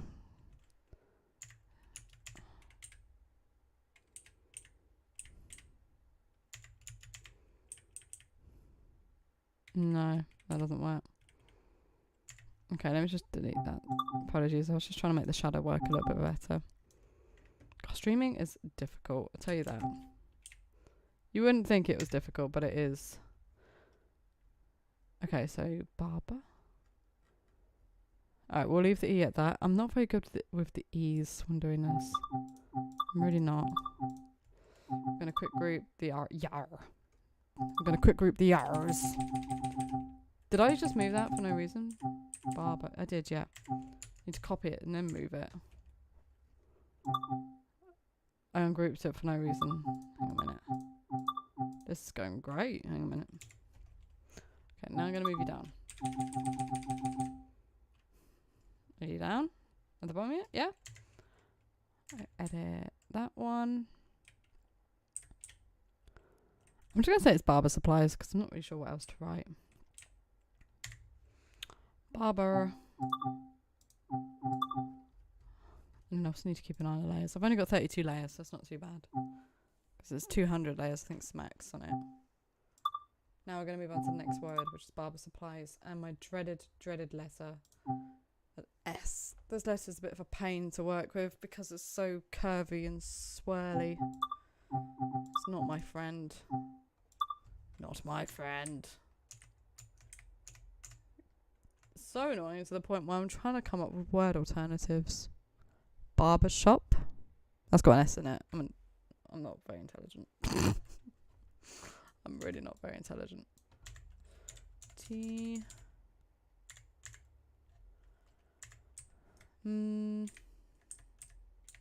Okay, just put a bit of a gap there. Edit that. Okay, right. Yeah, you see, this is why the S is a bit annoying for me, and I do have a way around this, but it's kind of tedious, and you may already know what I'm gonna do. But basically, what I'm gonna do, so we're gonna have a block in here to fix it. I'm trying to think of a shape, the right shape that would work for this. Usually use a rectangle. So use a rectangle, yeah. Okay. And with this, edit. This is where it gets tedious. That's actually not too bad.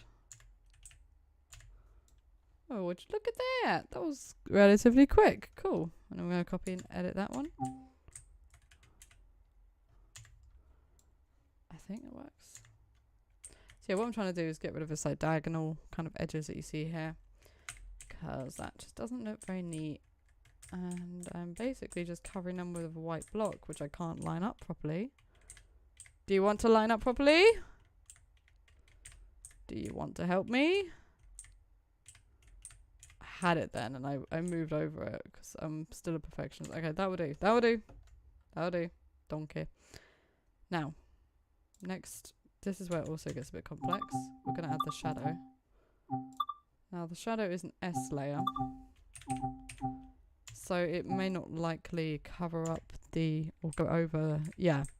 It stops short because the white brick is there. So, we'll just create a shadow to start with. And that will do. The writing doesn't look totally neat, but at the same time, I'm not angry at that because I think a lot of these paintings back in the day were painted by hand. So I think it has its own kind of charm to it. I know it's understandable that it sounds like I'm just saying like, you know, actually it kind of looks good when it looks bad. I'm just trying to save myself. But I think it does actually in this case. I think when like not everything matches exactly, it shows everything was kind of handcrafted and the little imperfections, I think, add to it overall. The next problem I got to face is to find a scenario that actually has these wagons in them. Because these wagons are in a lot of scenarios. I'm trying to think. I want to demonstrate them.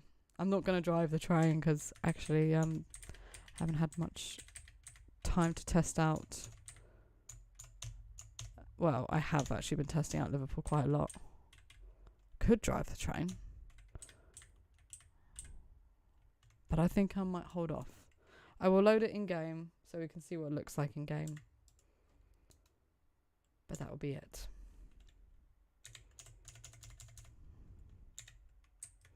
Did I make that U a bit too narrow? Wouldn't this be like a terrible time to make a spelling mistake? That'd be a terrible time. Okay. Got 3 U's. Edit that one, make it blue. It's a bit of a time consuming job this, but if you truly want to create that kind of model railway feel and like create these little wagons, it really does add to the effect. I'm going to move that a little bit back. There we go. Supplies. Next we've got P.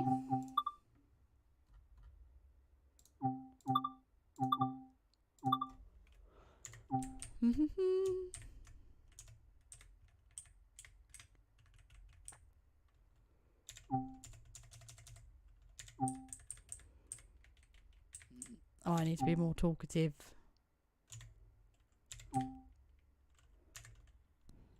I would read some comments and some questions at this point, but unfortunately I can't see the chat because this isn't live.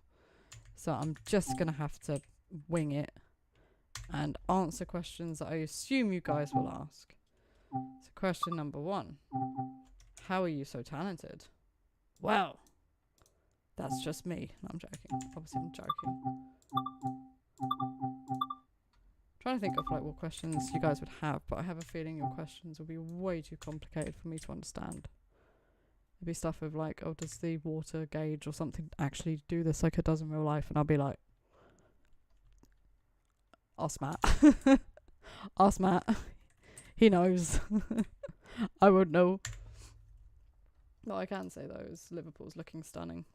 Honestly, it's such a stunning project, and I think Dev have, although it's raised a whole bunch of like obstacles that have not been faced before with other TSW add-ons, because it's very different to previous TSW add-ons. I think Dev have genuinely enjoyed working on this, and I think that they are very keen to see it go out, as am I. I'm very happy to see it go out, because it is a glorious build, and I think there's a lot to be enjoyed and enjoyed with this add-on.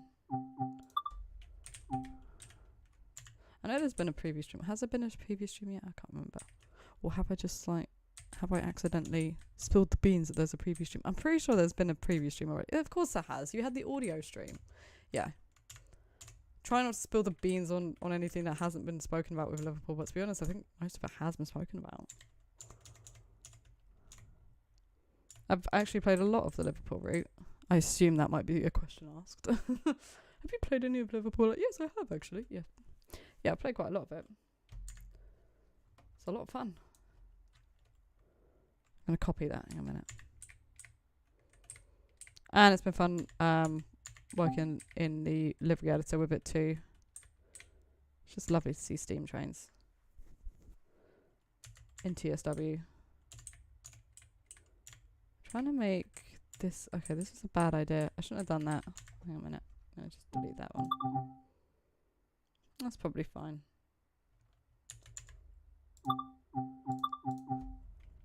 Oh, a minute. Let me just move you up.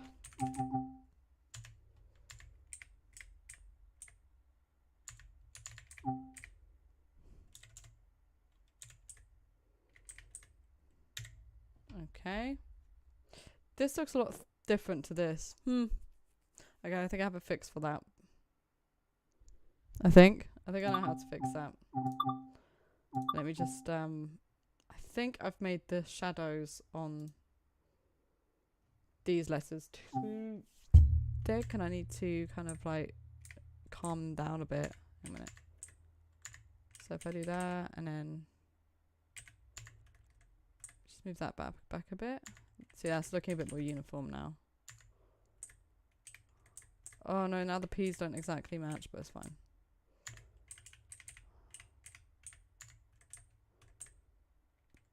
Okay, cool. Now I know the spacing isn't quite the same. Okay. Let me just group these.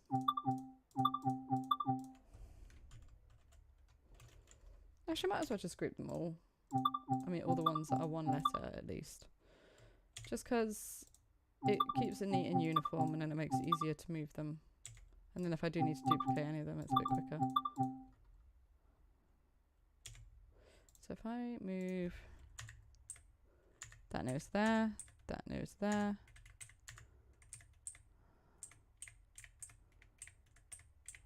This is the part where I spell supplies wrong. No, I'm sure I won't spell supplies wrong.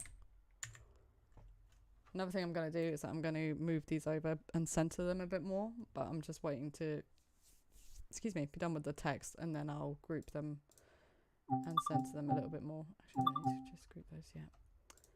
Okay, we need an I. It's basically just a rectangle. So this will probably be the easiest one to edit, as you can tell. It's going to be very easy, this one. This is basically a cube. Well, it's not a cube, it's a rectangle. See? How easy that was. And then we're going to place that. I'm going to copy, edit. Blue, confirm. Place the blue above. Edit. Edit. There we go. Yeah, that works.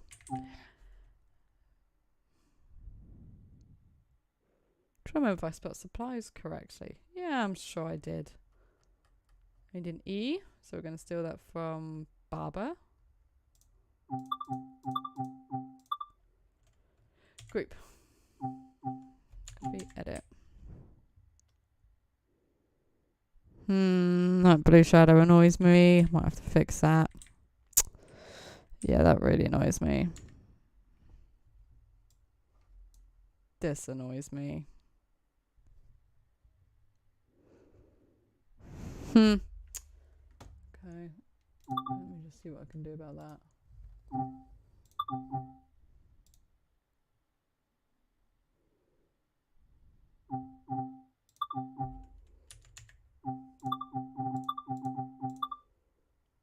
Apologies, I'm just trying to sort out the shadow on this because I'm not mad on it. See, that looks fine to me. And do that, and then group that. Group. Delete the original one because the original one doesn't look as good. Copy, edit. Move this one back to where barber is. Oh yeah, I forgot I could speed up the thing there. Cool. And then just to save us confusion, we're going to swap the layers over because that's that. Oh, no. Go back up. Ah, this is so frustrating. Okay, that's cool. Where's the eye?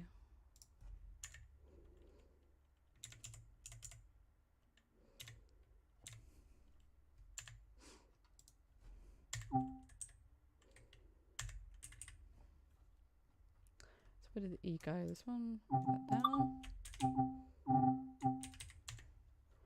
And then we just need another S. And I think that's how you spell supplies. I hope so.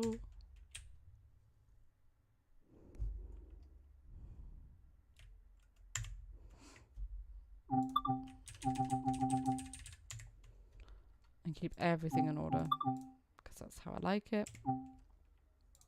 Can't group groups, which is a shame. Okay, so actually I don't think it can be centered much more than it already is. But for the sake of it, we'll group the words together anyway, actually. I didn't need to move the S. I'm going to move the I over a little bit before I regroup it. And E. I'm trying to make the space between each letter match. And yes. Okay. Ungroup. Ungroup. And again. And again. Don't want to accidentally delete any of these. And again. And now we're going to go to the top. Start with the S. And we're going to group all the letter layers in supplies. This is so that we can kind of edit the center of the text layer.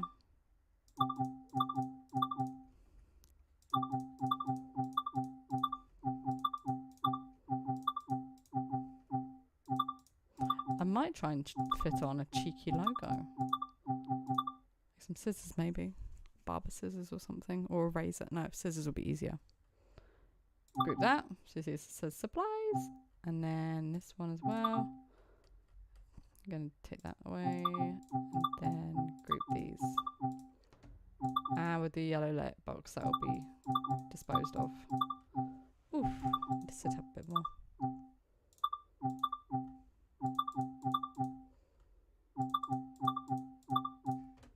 Group. Cool. So with this, just going to move that over a little bit so it's a bit more further to the right, and then this one, move it over so it's like there. I'm not sure where I could put the scissors. I'll put the scissors in the middle bit here. Okay, let's try and make some scissors. How do we make the scissors first of all?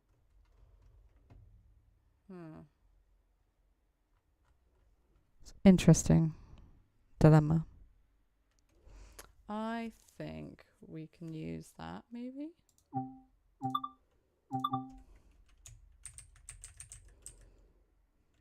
Just rotate it a little bit.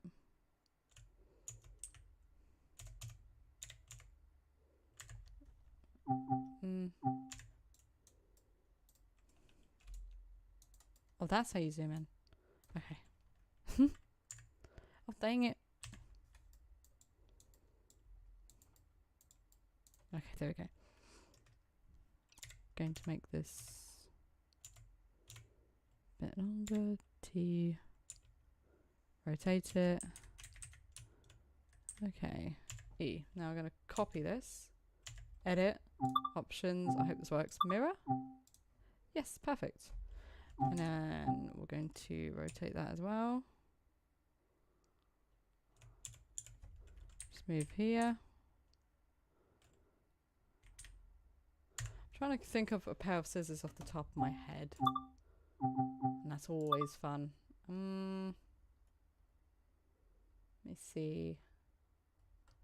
If I grab a circle. Now the circle's going to be hollow in the middle.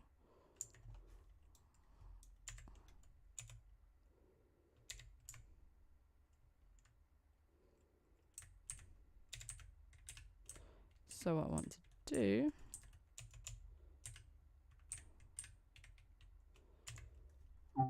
is I'm just quickly going to copy, edit, rotate, maybe make it a bit smaller.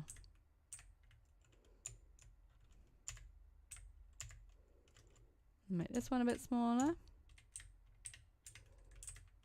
Now what I want to do is, it's too small. Oh,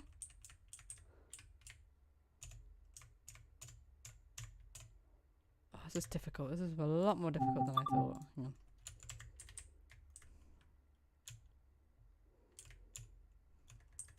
Okay, cool. So these two, oh dang it, I just noticed that this isn't, there you go. So with these two, to make it look like it's transparent, we're going to just make another layer. So make a copy of this first one and make it orange to match the background. Don't forget that the yellow rectangle is going to be deleted anyway. And then we're going to do this. So gives the illusion that it's actually got a hole through it. Same with this one. And then just, no, just edit that so it's a bit smaller. There we go. And just as an extra bit of detail, gonna make a, what kind of shape do we want? That could work, this little claw. Doesn't look like it would work, but it will. Going to have that rotate very slowly. I'm not sure why, but it wants to rotate. There you go. And then we're going to group this all together. So it's one layer. Well, it's not one layer, but it's a group. Yeah, so when you group layers together, it doesn't, I mentioned this in my last one, it doesn't make all of these count as one layer. So there's still 82 layers in this overall. If you group them together, that doesn't mean you're combining the layers in the sense that that's it. There's still a limit of 300 layers that you can have. Oh, that does not work the way I wanted it to work. So now I'm going to delete this. See? And then I want to maybe make a copy of it. I want to just move supplies over a little bit. I want it centered, but it won't work that way. Okay, I'm going to ungroup these because I want to make another shadow layer for it. I'm trying to remember what I'm doing. And then we're just going to move this up. Move this one up. Ah! Cool. We're going to edit, move that over to the side a little bit.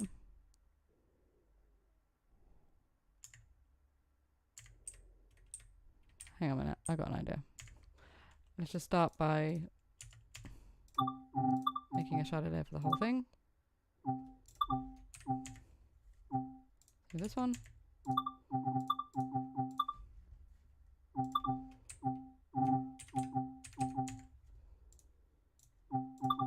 It's method to my madness, but basically I'm making a whole shadow layer for that as well.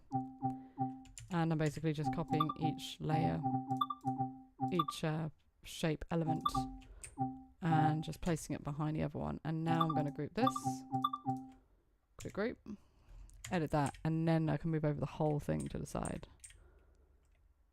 And the only thing is with that method, is because this isn't actually a cutout, this is just orange on top, it doesn't show the blue outline here. So we need to come up with a way of doing that. Thinking I could just put a letter C in there, but I don't think that would work. This is too curved. Back. Might not be possible. Did I just say that out loud? Of course it's possible. Must be a way. I don't know actually if there's a way. That's what we do. That's what we do. We are problem solvers. There must be a way. So this needs to go on top of these. And then we're also going to change it to blue. And then we're going to rotate and also scale down at the same time. Yeah, this is going to be difficult because I don't know whether that will work. Oh, it looks like it could work there. If I just do the right rotation for it. Is it worth distorting it maybe?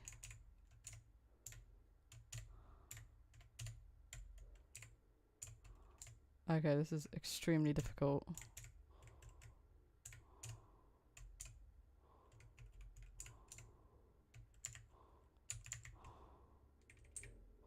I don't think this is going to work. It won't look as good.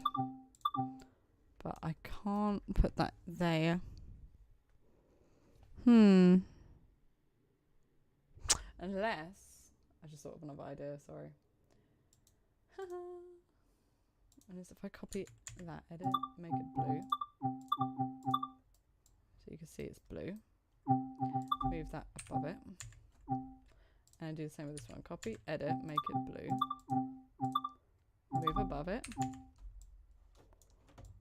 And now what we're going to do is a total eclipse of the heart and move it out the way a little bit.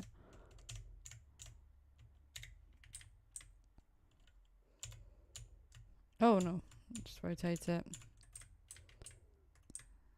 That could work. That could work. Yeah. Doesn't look as good as I hoped, but it works, so deal with it. Right. Just rotate it a little bit more.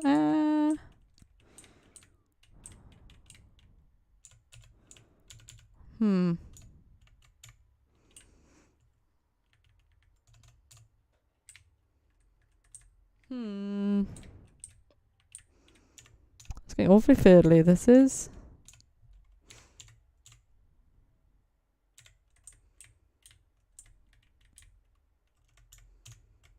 Apologies for going quiet. Just trying to work out how to do this. Oh my goodness. There we go. That'll do. No, it won't. No, it won't do. It won't do. Come on. I just want you to be... Yeah, that'll do. Yeah, that will do. That will do, donkey. That'll do. I'm going to group this together. There we go. Look at that. So now we have this. We need to switch over to the other side. So I'm going to have to... All these layers that I just spent loads of times grouping, we're just going to have to ungroup them and just regroup them as one layer. Because you can't group groups. Which would be nice if we could, but we can't. We can't. Might see if that's something we could do for a future update. But I don't know if anyone's on that. And making all these groups groupable. It's just me after all. But I don't know, maybe other players struggled with it. But I'm the only one that I know who would like there to be more advanced options with grouping and stuff on this. Mind you, delivery design is already very kind of detailed as it is, and you have so much potential. I've been looking through Creators Club and I've been amazed at what some people have created. I'm sorry it's taking so long. I work with a lot of layers, I always do. Basically what we're doing is that we're grouping everything together on this side, except obviously the orange background, and then we're going to copy it onto the other side and mirror it onto the other side. Group one big layer. Imagine if it was this point I worked out that there might have been a spelling mistake. No, I'm pretty sure that's correct. Yeah, that's probably fine. It's probably fine. Copy, edit. Going to options, change sides to the right side. Perfect. The rotation's a bit off, but we just change the rotation. It's actually in the correct place. You don't need to move it when it's like that. I know it looks like you need to move it, but you just need to correct the rotation. And damn, look at that. I've got my very own wagon. Here's one I made earlier. No, I'm joking. I didn't make one earlier. I did make one earlier, but I made it at work. So I made it on a different computer. So I don't have the wagons that I made at work here. Did I take any screenshots? I think I did take a screenshot, mind you. I made one. I'm going to show you it, if I can. Can you see this? No, you can't. I'm hoping that I can get you guys to see this one. I really want to share this one with you guys, but I can't. It won't let me. Why won't you let me? I screenshotted one at work, and I'm trying to show you guys, because I want... There it is. Do you see it? Do you see it? Hey. I made this one. It wasn't actually Matt who made this one, it was me. And I made it as a kind of a practice. Just for, I called it the peddler. Yeah. I don't think...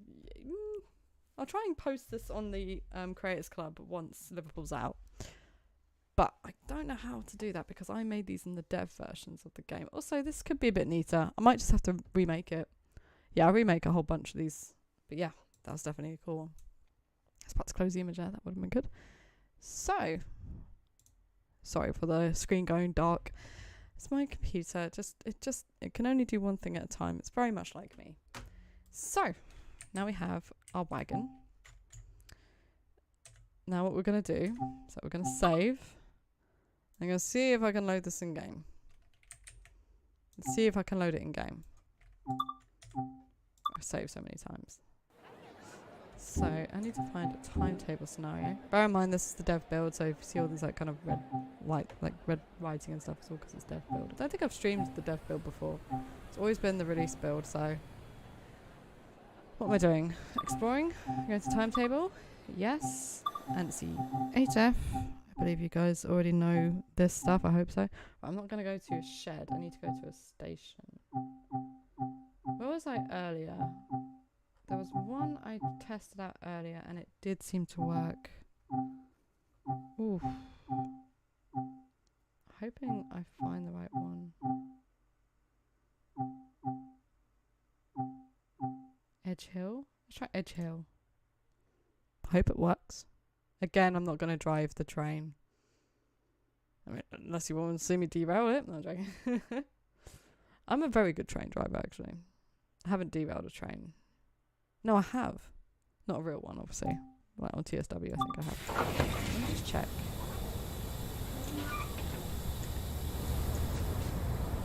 Okay, this is not what I was looking for. Come on!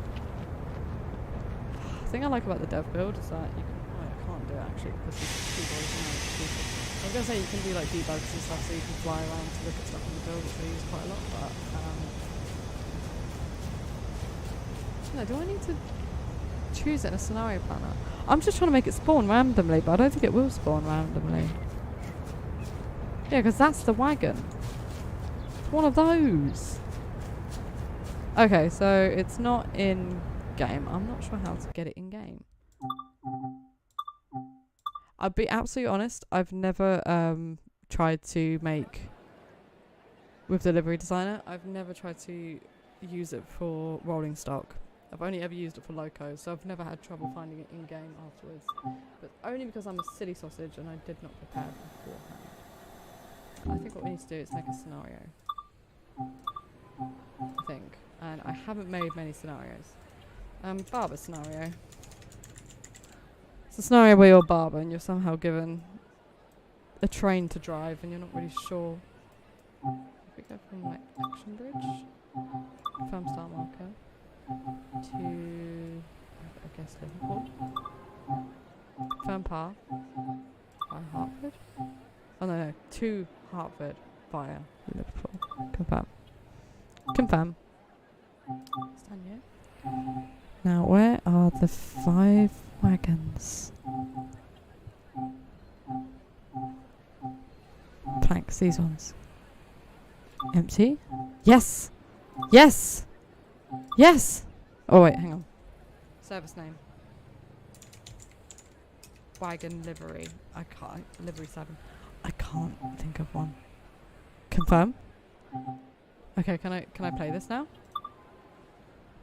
How do I play it? Can I play it? Again, this is not something I've had much experience with. Start! Start! Start! I think I did it. I don't use the scenario planner much. I use a livery editor, not a scenario planner. I'm a livery editor gal. I'm not a scenario planner gal. Oh, my computer's enjoying that. My computer's really enjoying streaming like this. Absolutely loves it. Absolutely loves making all the noises from its fans. Oh, yes! There it is! I made it work! Yes! Oh, look at that. Get your hair cut, guys. Barber supplies. So orange. I love it.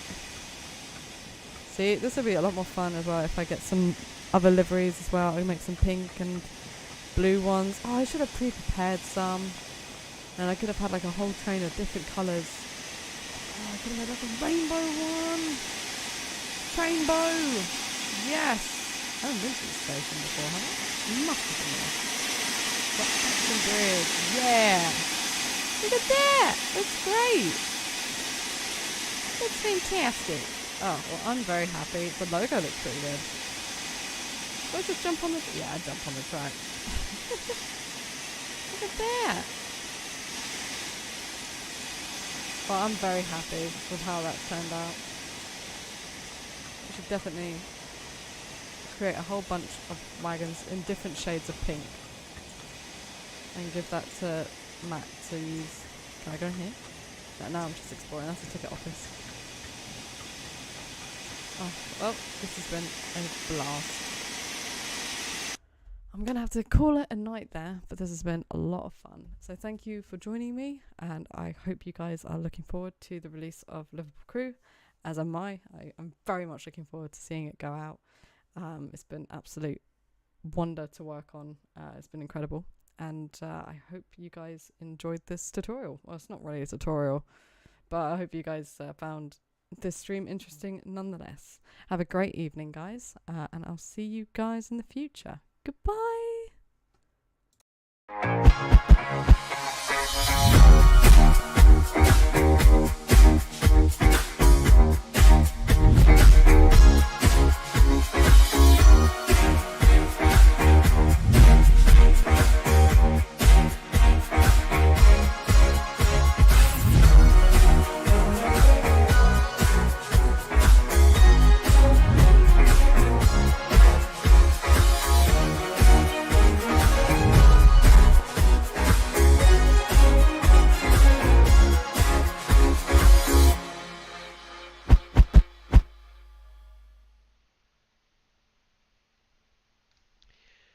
Hello and welcome back. I mean, I say welcome back. There was a brief interval. Thanks very much, Kat, for that. Lots of love for that in the chat. And yeah, it was a fantastic livery that she's made there. We're hoping that we're going to upload that for when Spirit of Steam releases so that you can use it as well. We'll also include it as a featured livery as well, so it's easy to find. But yeah, we will have the Barber wagons, I think that she called them, yeah, hopefully live very soon. You've seen the Midweek Madness I'd say advert that we put midway between those sections. Yeah, so if you are interested in anything on your wish list, it's a good time to get it on Steam right now. And also, as I say, if you're on PlayStation or on Xbox, it's a good time to take a look and see what's on offer there as well, because we've got sales going on there absolutely as well. We're coming to the last section of tonight's live stream, and we have left it. We've left a really good one till the end. So this is TrainSimulatorDriver, and so you might have seen him in our Creator Spotlight a few weeks ago. Does really great videos, really in-depth videos as well, and tries to do things that other perhaps creators might not try or dare to do.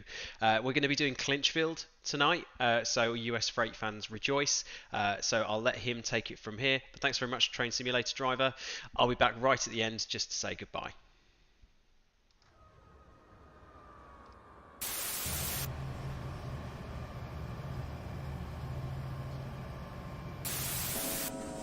That's a beautiful train.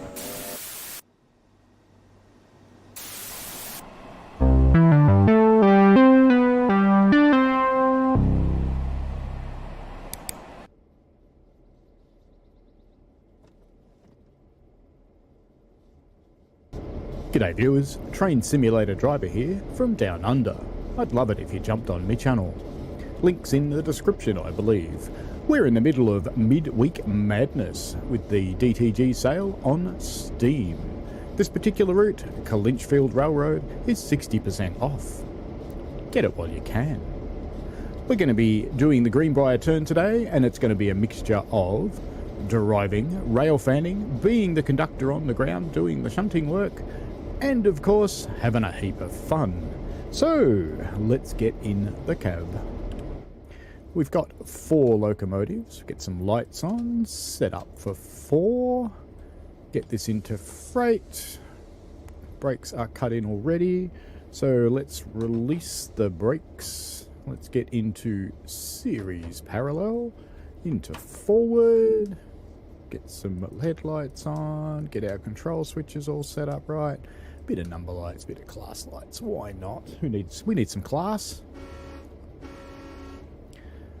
And away we go.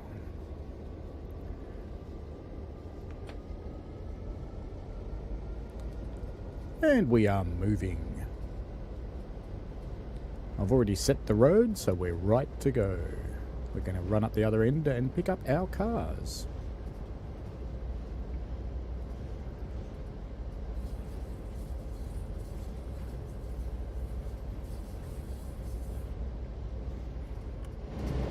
We're we're driving 4 F7 units, 2 A's, one on either end, they're the curvy noses, and 2 B's, which are the ones that look kinda like passenger carriages with portholes.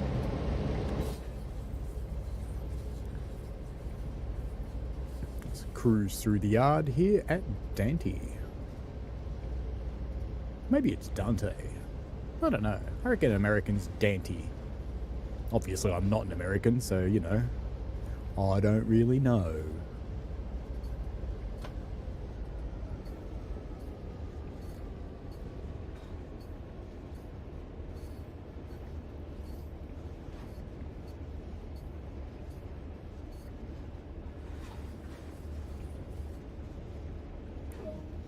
There's our Conductorus never do any workicus.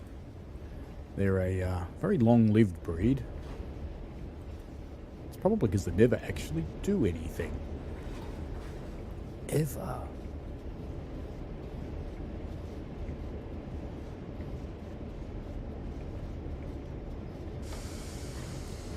Just slowing down a little bit for the points. And yes, I know Americans call them switches, but guess what the pointy bits of the track are? They're points. Points are made of points and frogs and a V crossover. Good fun.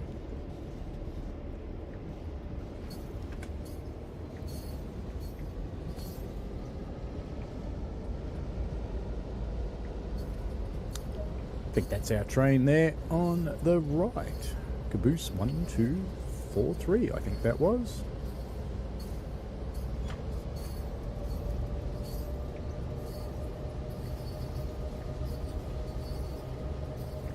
The F7 units on Clinchfield, I have a bit of an affiliation with them because I really like the older style of streamlined diesel locomotive. There's just something about the old ones that's, I don't know, more aesthetically pleasing, more fun maybe. And I have to say these ones, they're pretty accurate in their sounds and behaviour. And I'm not just saying that because I'm an ambassador, or I'm sure someone will think that. They actually are quite good.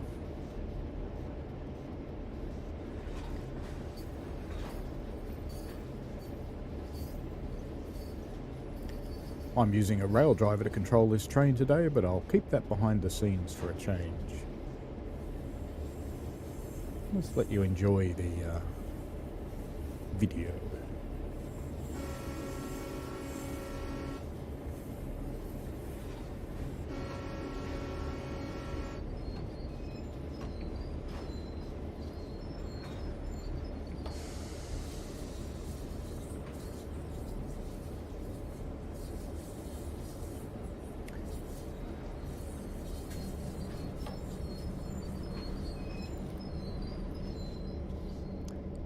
Alright then, it's time to set back onto our cars. First up, let's see if our coupler's unlocked. No, it's not. Will be now, even though they don't appear to be that way. And let us set some points. Oh, not that way, we want to go this way. Change that one, and that one's okay, because we're going back onto the cars in this road over here. Very good.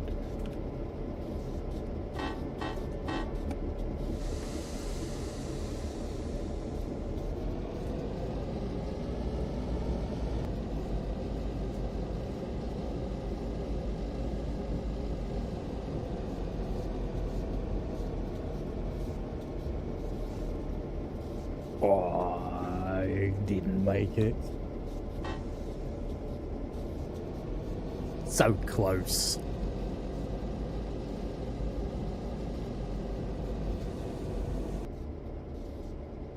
Well, this one's about ready to go, so we're going to start the rail fan part of this, and let's head out of the cab. Close her up, and get into a nice camera position. The Greenbrier turn is about 4 hours or so of actual gameplay time.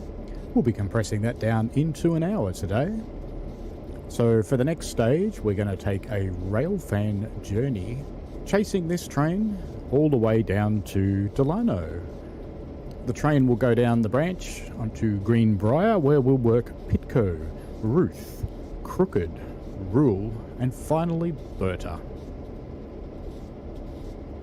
So when we're down there, we'll take the role of the switchman or conductor on the ground to help with the shunting of carriages. This train takes a set of empties down and brings back full from the various mining loaders.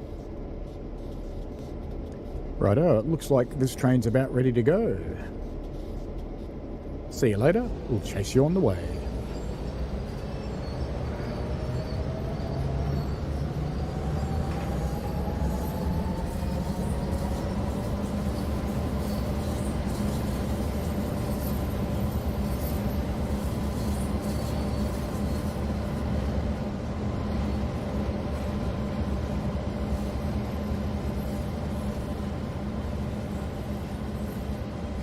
Hope you're writing down the car numbers. Anyway, you won't see too much more of my face for the next 15 to 20 minutes or so while we chase this train down the road to Delano.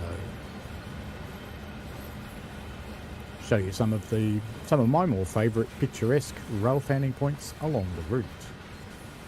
I thought I'd take a slightly different approach today by doing some rail fan, doing some groundwork, and indeed doing some driving, just to show you the variety of gameplay and roleplay that you can undertake with Train Sim World 2.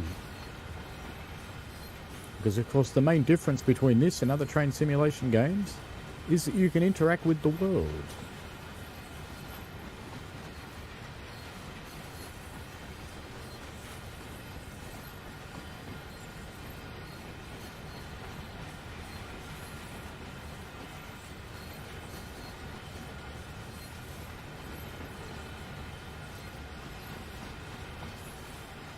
It's interesting, even in a train of all gondolas, there's still some variety.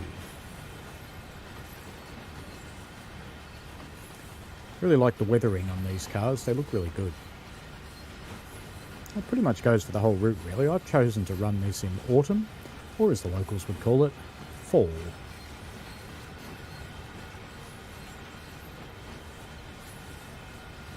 And wave goodbye to our brakeman as they head on their trip down the tracks today.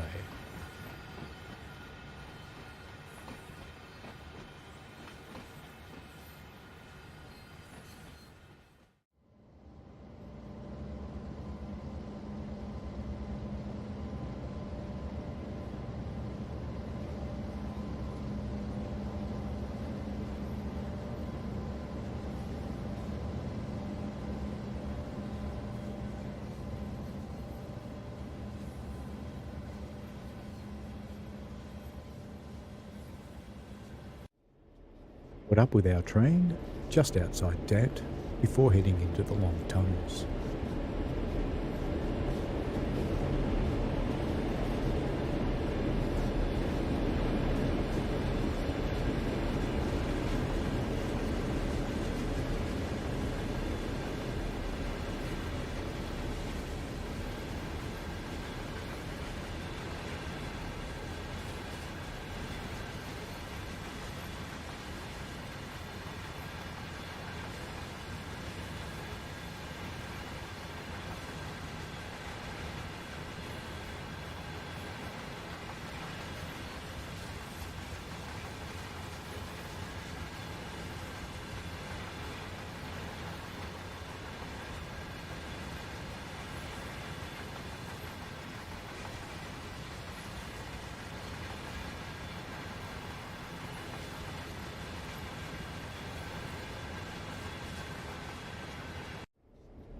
Next we see our train emerging from the tunnel at Crewe Junction.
Due to the trains travelling fairly fast through this area and road access being on the other side of the river, the next time we caught up with our train was at the tipple at Clinchfield.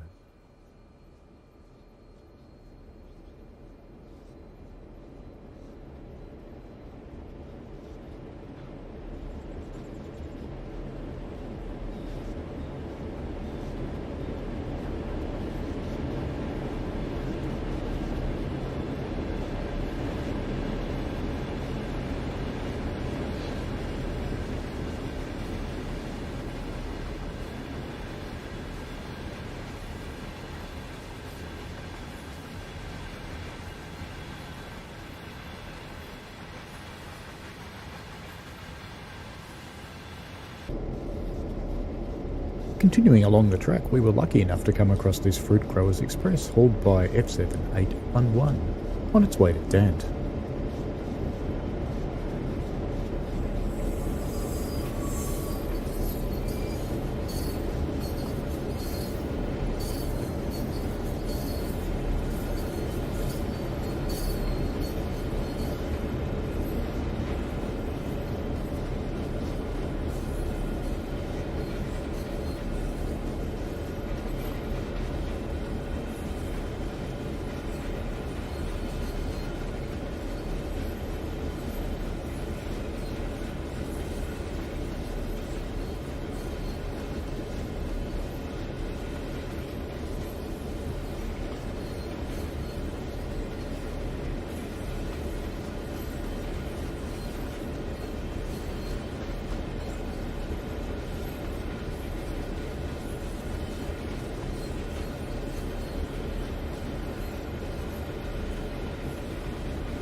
At Berta Junction, we came across F7 Locomotive 818 idling away in the sunshine, while our train headed off down towards Pitco.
Hey, thanks for the cab ride down to Pitco on the Crooked Branch. This is awesome.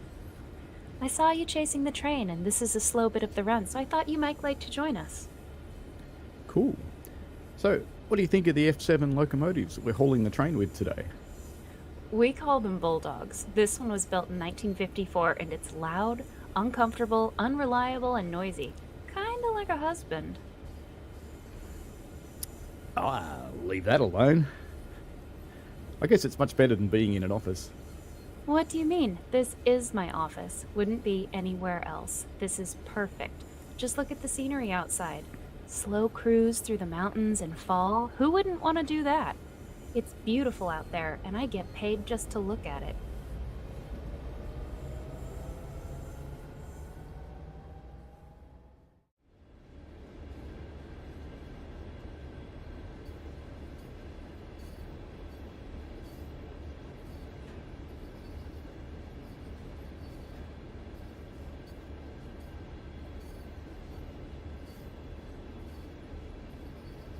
We're on a coal run today. Do you do this trip all the time? Most of the time I do the turns, this one or McClure.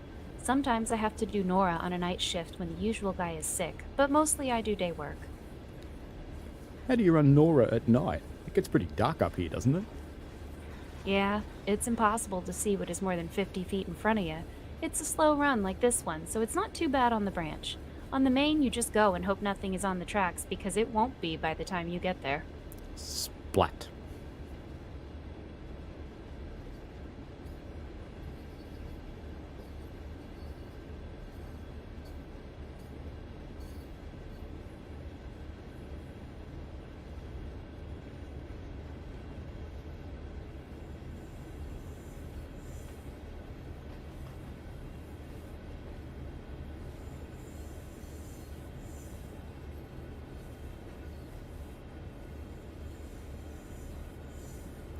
Do you only do coal runs?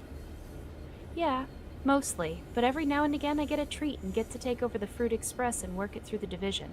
That one is extra fun because it's so heavy and you need to make a quick trip and it has priority on the main.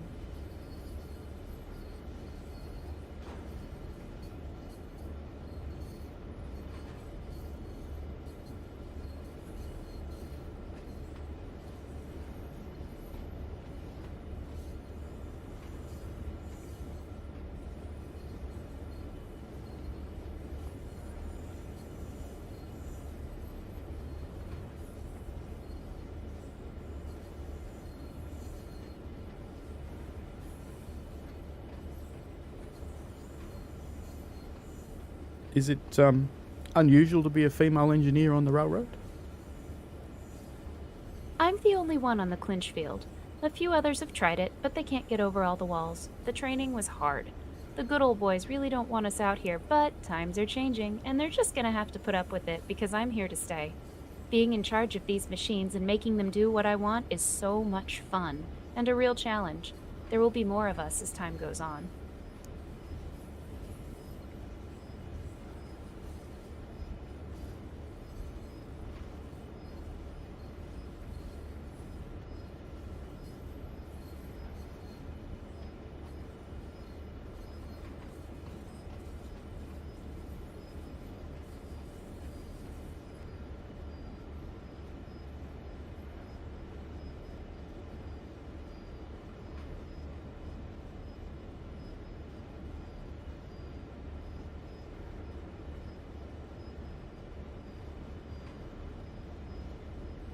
We just went past Berta. Aren't we going to drop off some empties?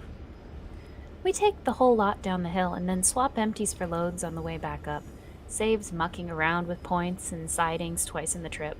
If I took the loads with me to the bottom, we might not get back up the hill, and even if I did, it would use a lot more fuel. No doubt I'd get called into the foreman to explain that.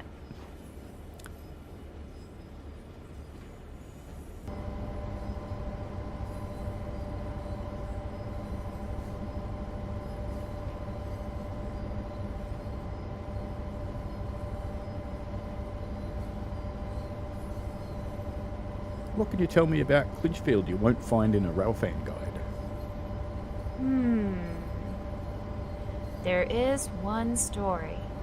I don't know if it's true or not, but I heard that in 1916 the railroad crane was used to hang an elephant that had killed its keeper. A judge ordered it. People say it's buried in the rail yard at Irwin.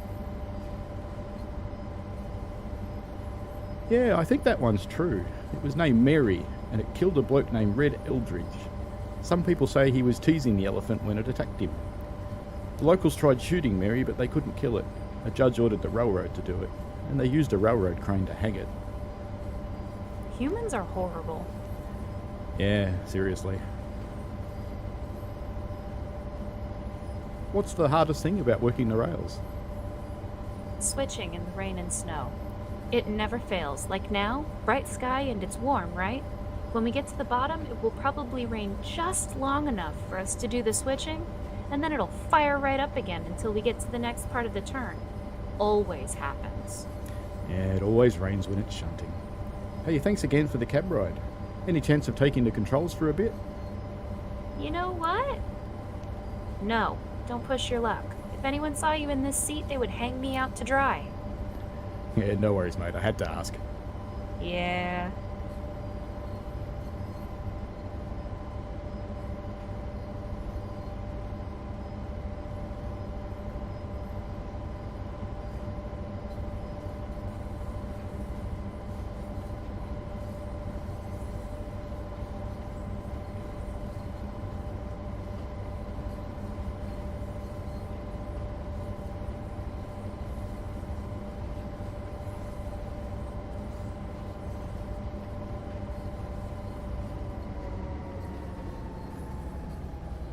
Thanks for the run. It was lots of fun, and thanks for the chat. You're welcome. It's good to have someone to chat to. My conductor never says or does anything. They never do. They just sit there. Useless. Well, she was right. It's pissing down with rain, and now it's time to do shunting.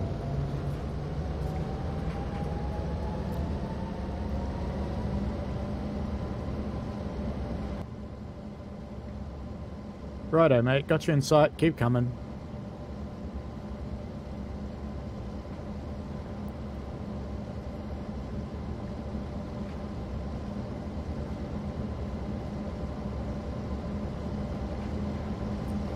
Two cars, mate.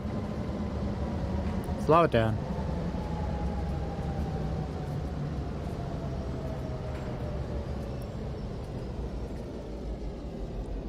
Looks good, mate. You're lined up. Come on in.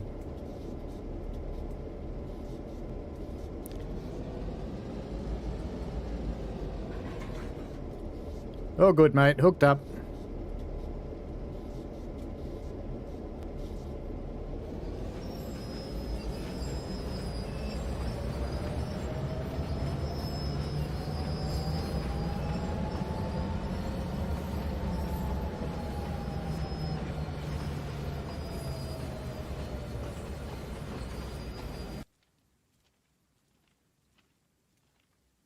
Righto, mate, I'm up at the next cut. Come on back when you're ready.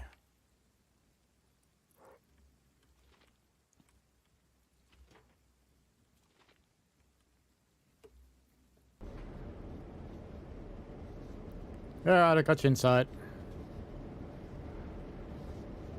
3 cars. 2 cars, slow it down. 1 car, slow it down. Half a car, slow it down. Alright, hold up there, mate. Let's check how you're looking. You're all lined up, ready to go. Bring it on in. Got about 2 yards, mate. Red light, coupled up. Good to go, mate. Take them away.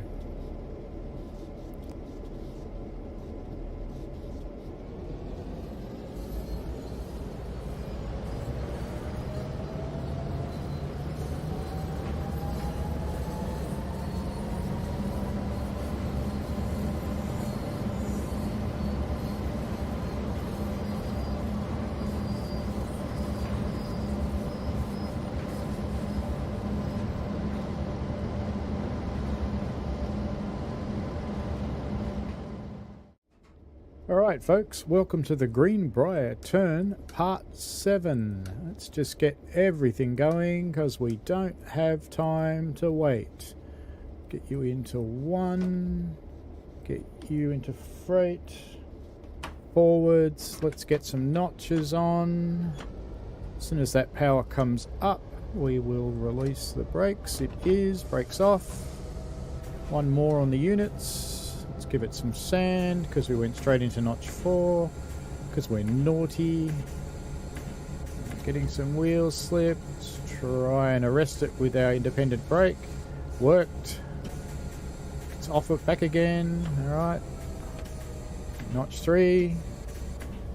Back into 4.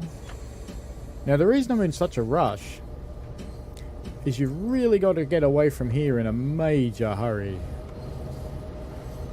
Alright, let's try for 5. Let's get some wipers going. We got headlights on. No. Now we do. Beautiful. Okay. Let's try for another notch and see if we don't start slipping.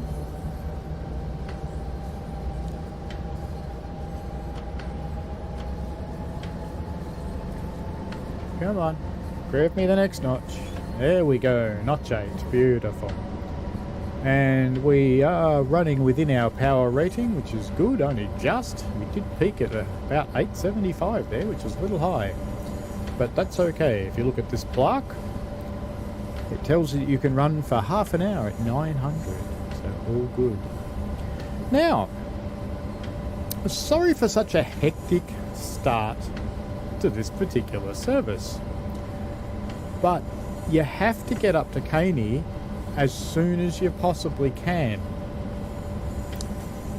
because there's another train coming the other way, and if you get there quickly enough and you get through the shunting quickly enough, you'll get out of Caney. If you don't, you'll be stuck there, and it's a bit touch and go.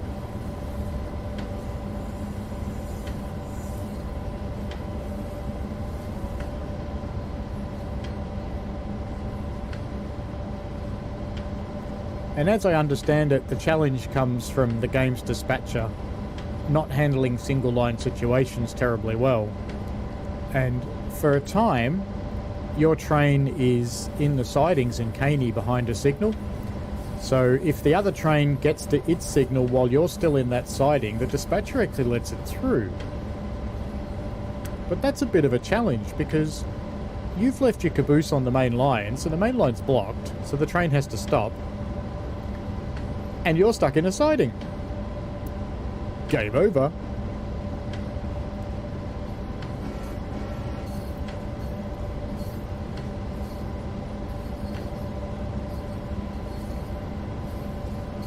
So here's hoping we make it. Here's hoping I stop well enough on the markers, because we have to do everything at, to quote Spaceballs, ludicrous speed. But that's just how it goes, isn't it, really? So wish me luck, folks.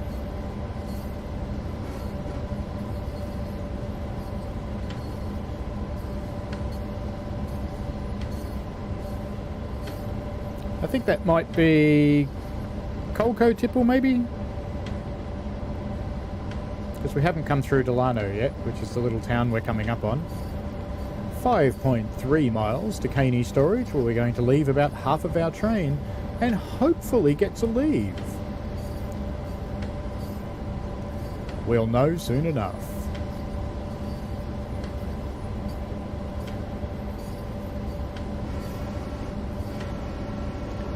If you're wondering what I'm looking at when I glance over to my left here all the time, I'm using a rail driver. But I decided not to put it on screen this time. Now you may also notice that I'm driving without my next signal and next speed indicators, and I'm also driving without the F5 HUD. And that's because I like to drive HUD free most of the time and rely on your wits, so you have to keep an eye on the signs and the signals.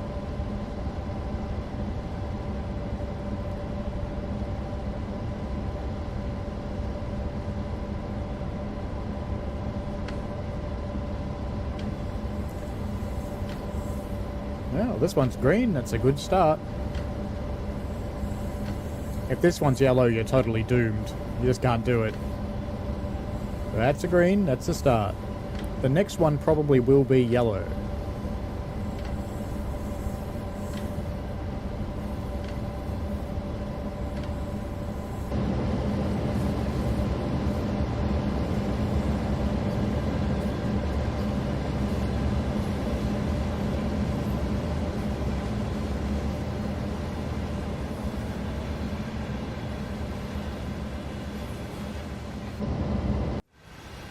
Hello, brakeman. How are you going?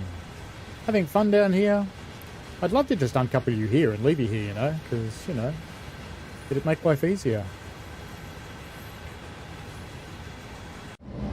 You know, sometimes there's a light at the end of the tunnel,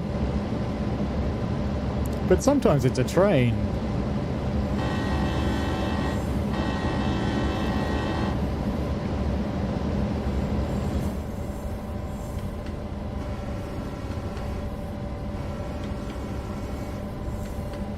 Before someone in the audience says you should be doing 2 long, 1 short, and 1 long, you're wrong. Because this is before that rule came in.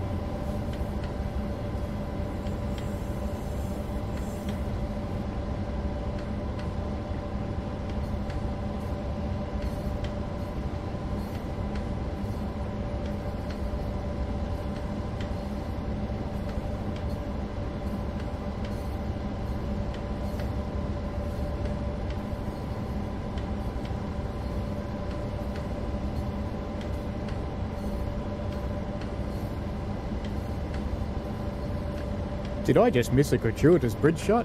Yes, I did. Uh-oh. I'm slipping.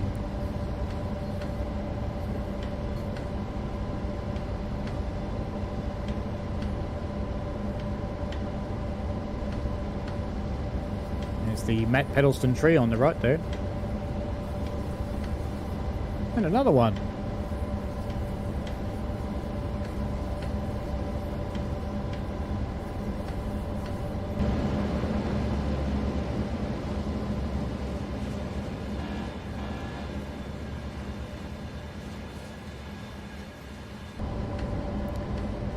When we get to Caney, we'll be leaving our caboose on the main line, and that actually is the start of our signalling lows, because that's there, so it's blocking the main line, so it's causing a signal to be red.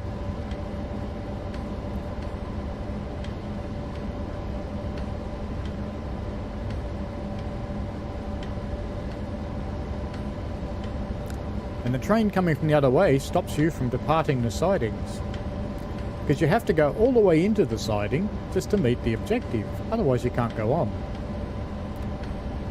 Because in Train Sim World, you cannot skip objectives, you have to do them.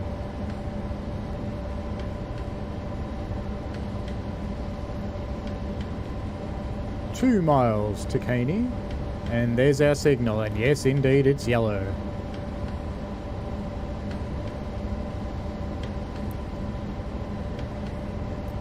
So we're going to keep going full fang until a mile out when I'll start braking. Down to 0.8 and I'll come off the brakes now.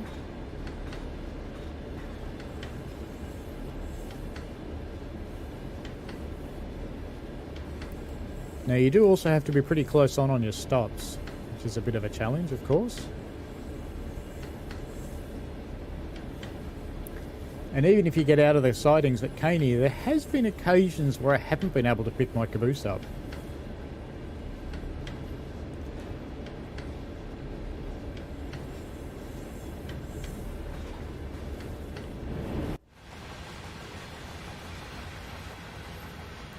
There's a little bit of a workaround for that too, but you've got to be careful. So back into first service. And we're down to 20 miles an hour now.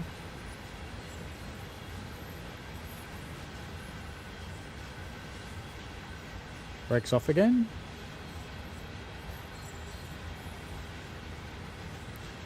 What I want to do is stop with my caboose just a little bit after this signal.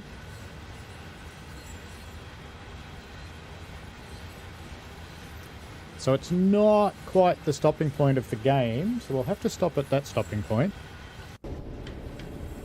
And then I'm going to pull forward a little bit.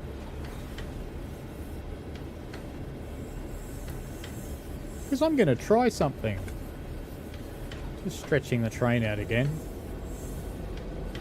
So we are getting just a tad slow, 15 mile an hour.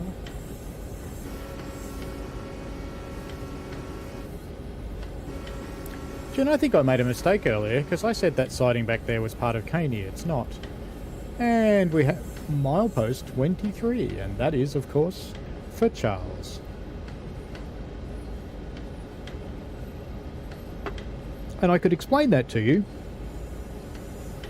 but I won't, because it's more intriguing this way.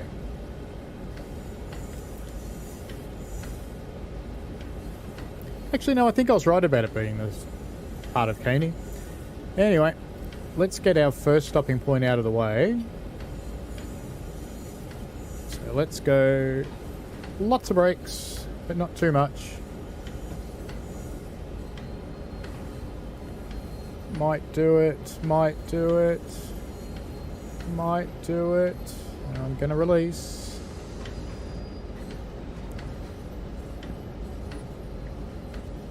Because as soon as I achieve this stop, I'm actually going to move forwards again. Because I'm going to try something sneaky that I've never tried before. Actually, I can already see that I can't do what I was thinking about doing. But that's okay. What I was thinking about doing was getting the caboose ahead of the signal. Alright.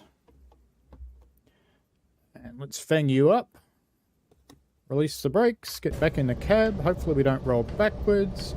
Let's get some sand going so we don't slip.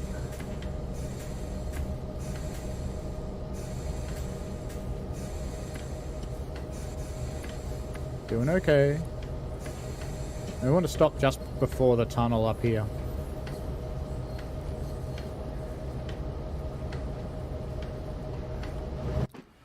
And we did indeed leave that behind, so let's come 1, 2, 3, 4, 5, 6, 7, 8, 9, 10, 11. That should put us at about the right point. Might just be stopping us just a tad early. Let's give it some power. Hopefully it doesn't slip.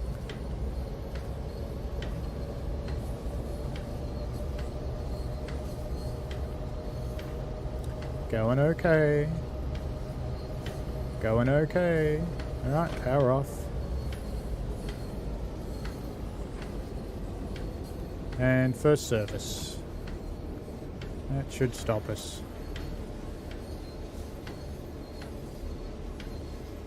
That'll do. No, it won't. Damn.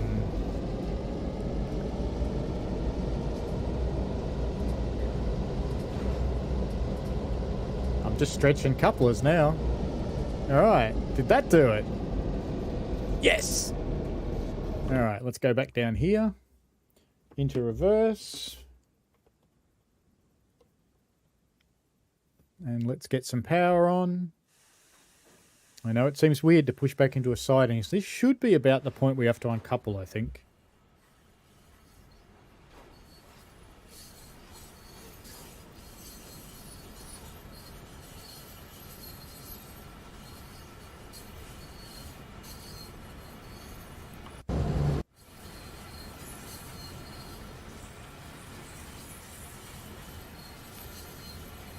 Realise I shouldn't do that because I can't see the stop marker. Let's turn that on. Control F1. I'd love to tell you what it is on console, but I don't know. I'm coming up to 10 mile an hour.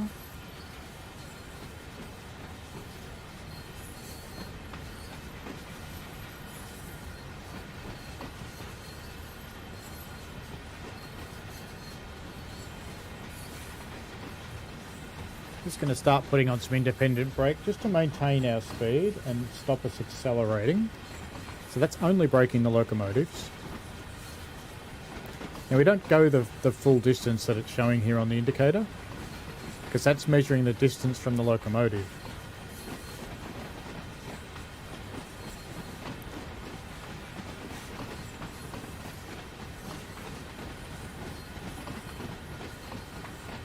I think that's the Fremont branch off to our left there. Not 100% sure on that, but I think so. And that goes to places like Bear Pen Gap, Holly Creek, Crabtree, Crane's Nest, Mullins, Delp, Victor, Phipps, Moss, and of course, Lick. You have to lick the moss. Makes sense to me. The independent brake's been holding us at 12 miles an hour. And I am going to start braking very soon. In fact, I think I'll start now. Let's get it into first service. Because we should see our marker. We've got about 200 yards to go, I think.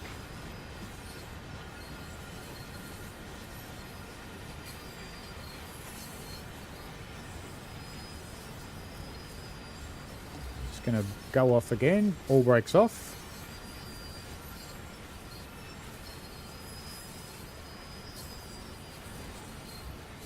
Go up a bit. There's our marker down there. We're not far away. Oh, I hope we've done this quick enough.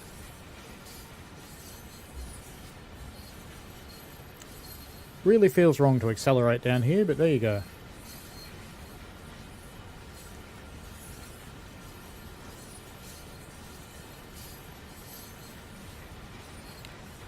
All we have to succeed in doing is getting back onto the main line. And I'll be a happy man. Alright, 8.8 miles an hour. Let's get into first service. It is slowing down.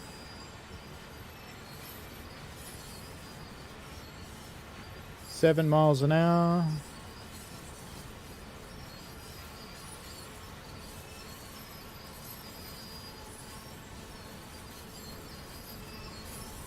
Give it some more.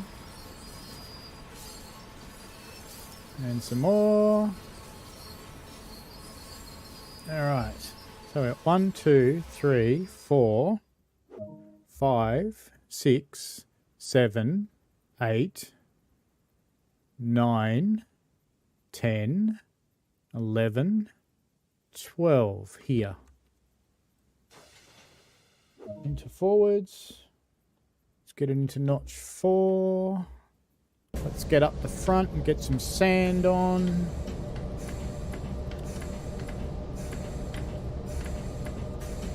And I have to contact the signaller because there's a little card in front of me here. And that signal up ahead of us is yellow. Did I leave that cars behind? Yes! We are spinning, spinning, spinning. Oh, rail driver gave me notch 6, no wonder. Come on, come on, come on. You can do this. You can do this.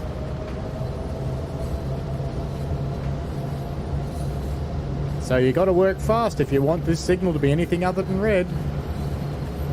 And get rid of this destination marker now.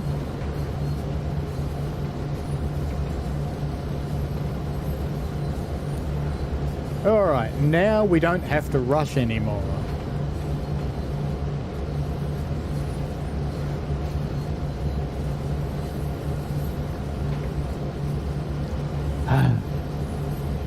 Now, of course, the other trick we have to do is get past this red signal.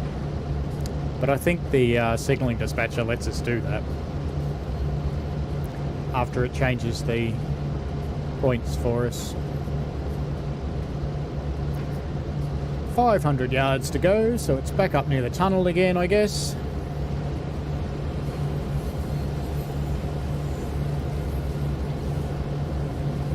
And of course we are going to do that wonderful train thing, which is to stop across a road.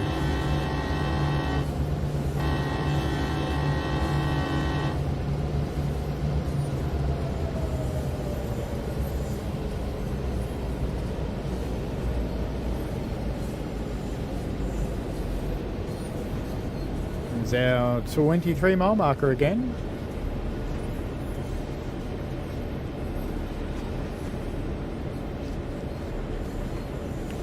Let's just jump in the cab. 15 mile an hour. Let's get into first service.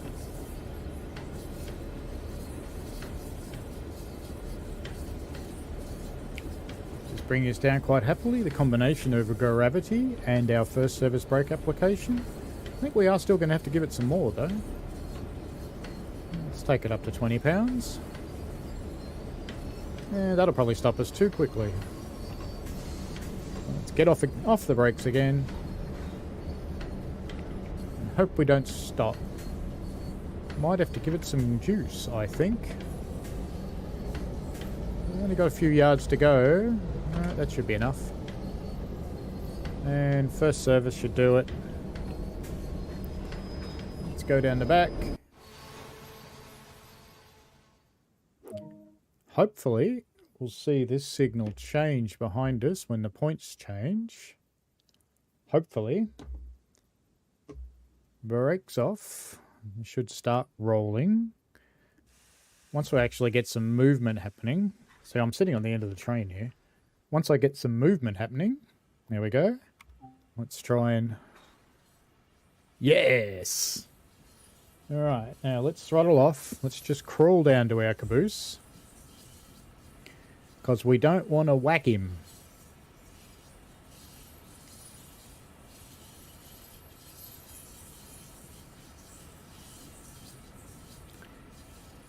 You never want to upset your brakeman. Because if you upset your brakeman, he's not going to be overly helpful to you. So we're just rolling down here at 3 miles an hour at the moment.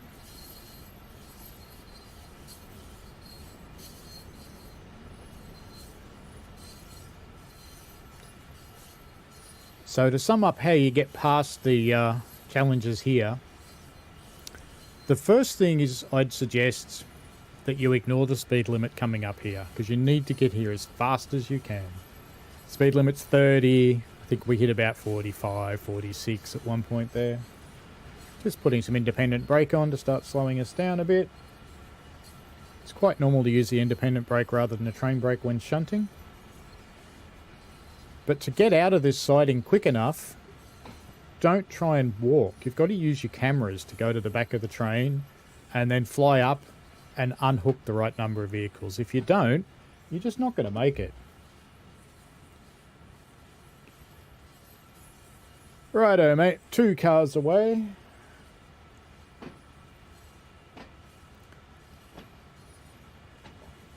First service. I'm going to tap into him at about 2 miles an hour, I think. Oh, what a beautiful, gentle kiss that was. Alright, back into forwards. And off we go to Dante. Let's get the independent brake on, release the train brakes. Let's get some notches coming up. Let's get some sand on because it is raining. Now that we've got notches, I'll release the indie brake as well.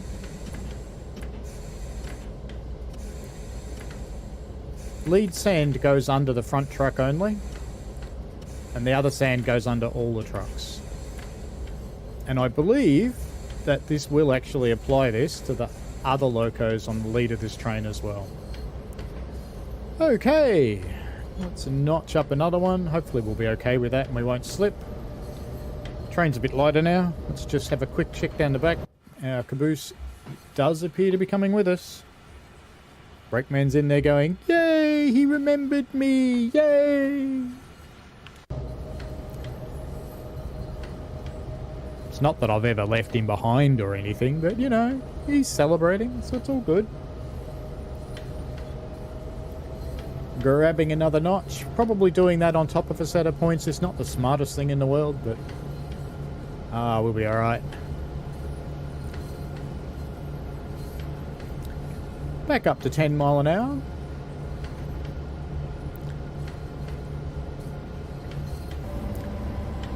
We have a yellow over red.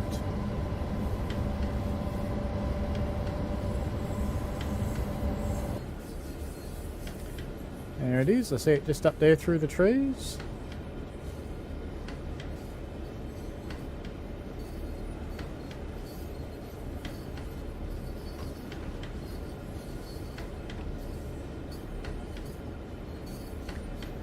We don't have to get right up to the signal. Stopping away from them's fine.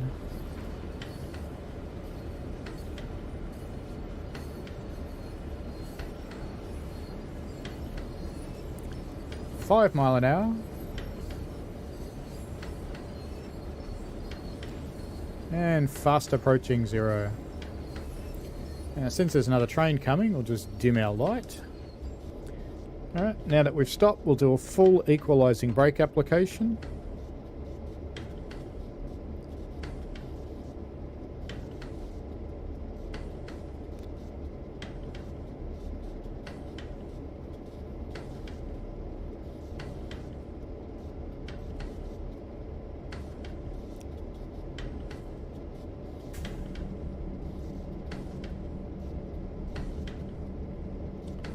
There we go, we've got a full equalising application there.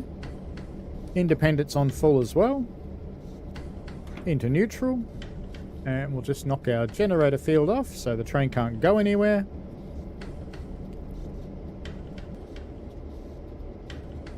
Alright, that train should be pretty close by now, so let's do the right thing and just step out of our cab. And we'll go down and stand on the side to give him a roll-by inspection. In fact, here he comes. Perfect timing.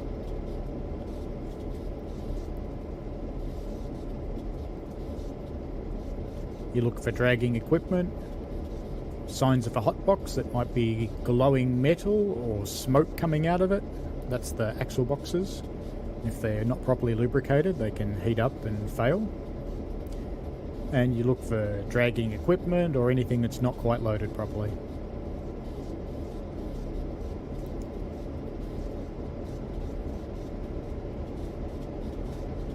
It's cool watching the trees move too.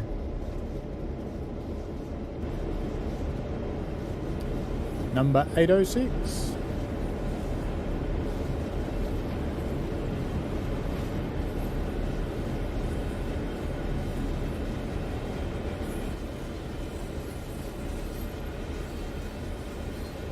Oh good, and you give the brakeman a bit of a wave, just so they know that you're all clear. Let's get back in our cab and get ready to go. Because that signal, if it hasn't changed yet, will pretty soon. In fact, it has. Alright, keep the indies on or release the train brake. Let's get our genset going again. Back into forwards. Let's pick up 3 notches. And we're waiting for our amps to come up, which they are. And we'll release the independent brake. And give it some sand. Because even though our train's a bit shorter than it used to be, it's still big. It's still heavy.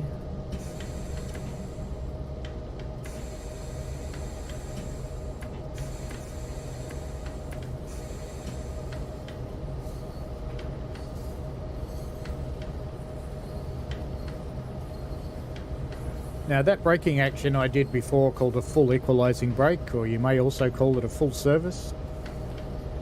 It just gives the brakes an opportunity to all be in the same state when you take off again. So they're all very heavily applied, and when you release them, they'll all release and pump back up. So you know your whole train is in a consistent state.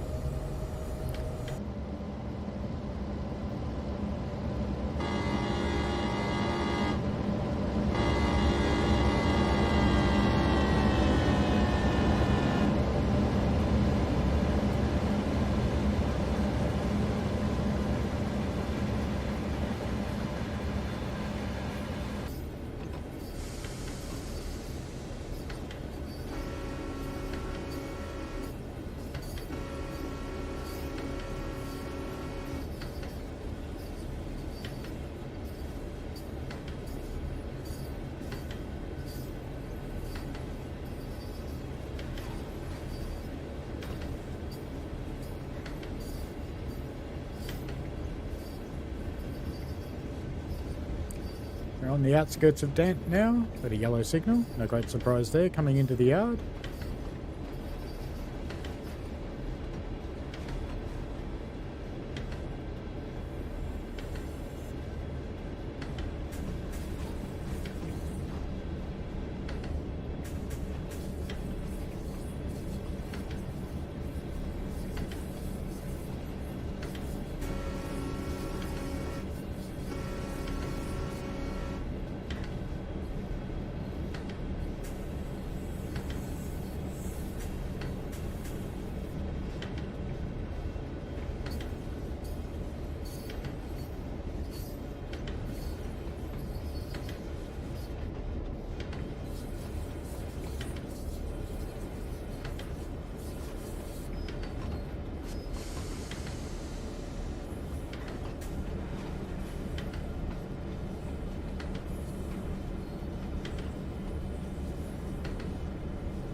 Well, we're just about there, folks, so thank you very much for watching today.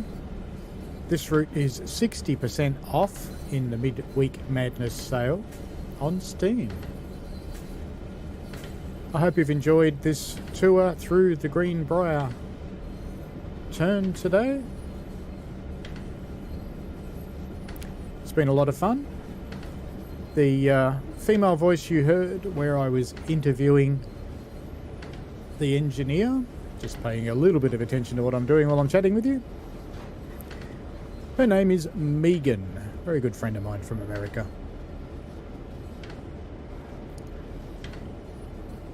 An absolutely delightful human being.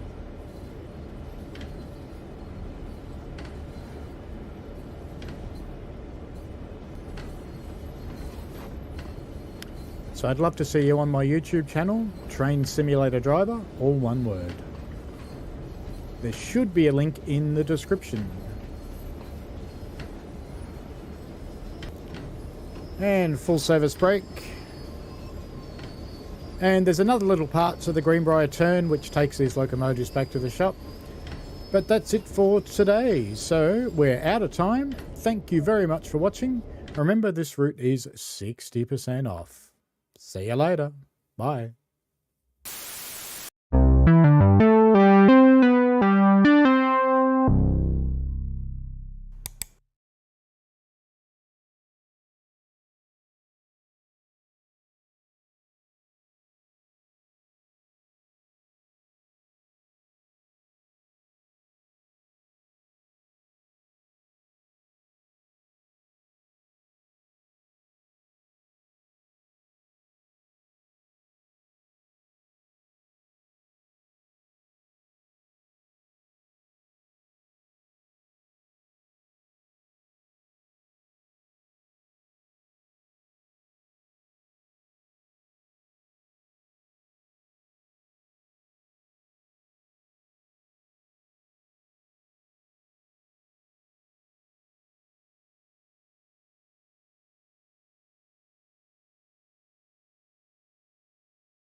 Ha! There we go. I'm back. And you know what? I gave you an exclusive there as well. Don't worry, I'll come back to it in a second. Thank you very much, TrainSimulatorDriver. Very great to kind of see your content as ever. And Clinchfield is available if you wanted to get it on the Steam Midweek Madness sale. Steam Midweek Madness is only on for about another 20 hours or so. So if you have got anything, make sure you get it in the next sort of, in the next 20 hours or so. And the little exclusive that I wanted to give to you, thank you everybody for staying till the end, because I'm not seur that anybody else will get this, but the horn that is currently on Sherman Hill, we said that we would port that back into Clinchfield SD40. Well, I can confirm that currently within the build that we've got for the Steam pre-release, which we're hoping early next week, that will be ported into the Clinchfield SD40, so you'll get the proper horn there as well, which is I know something that players were excited for. So thank you very much for staying till the end. Thanks everybody for watching tonight. As I say, it's been nice to kind of showcase some of our wonderful creators, and of course thank you very much to Kat as well for putting together a stonking livery, which again we'll share with you when Steam releases. So Thank you very much for watching. I hope you have a lovely evening. We'll be back with Railfan TV next week, where you can expect a Let's Play of Steam, definitely, and a couple of other bits and pieces in there as well. Thanks very much. Have a lovely evening. See you later.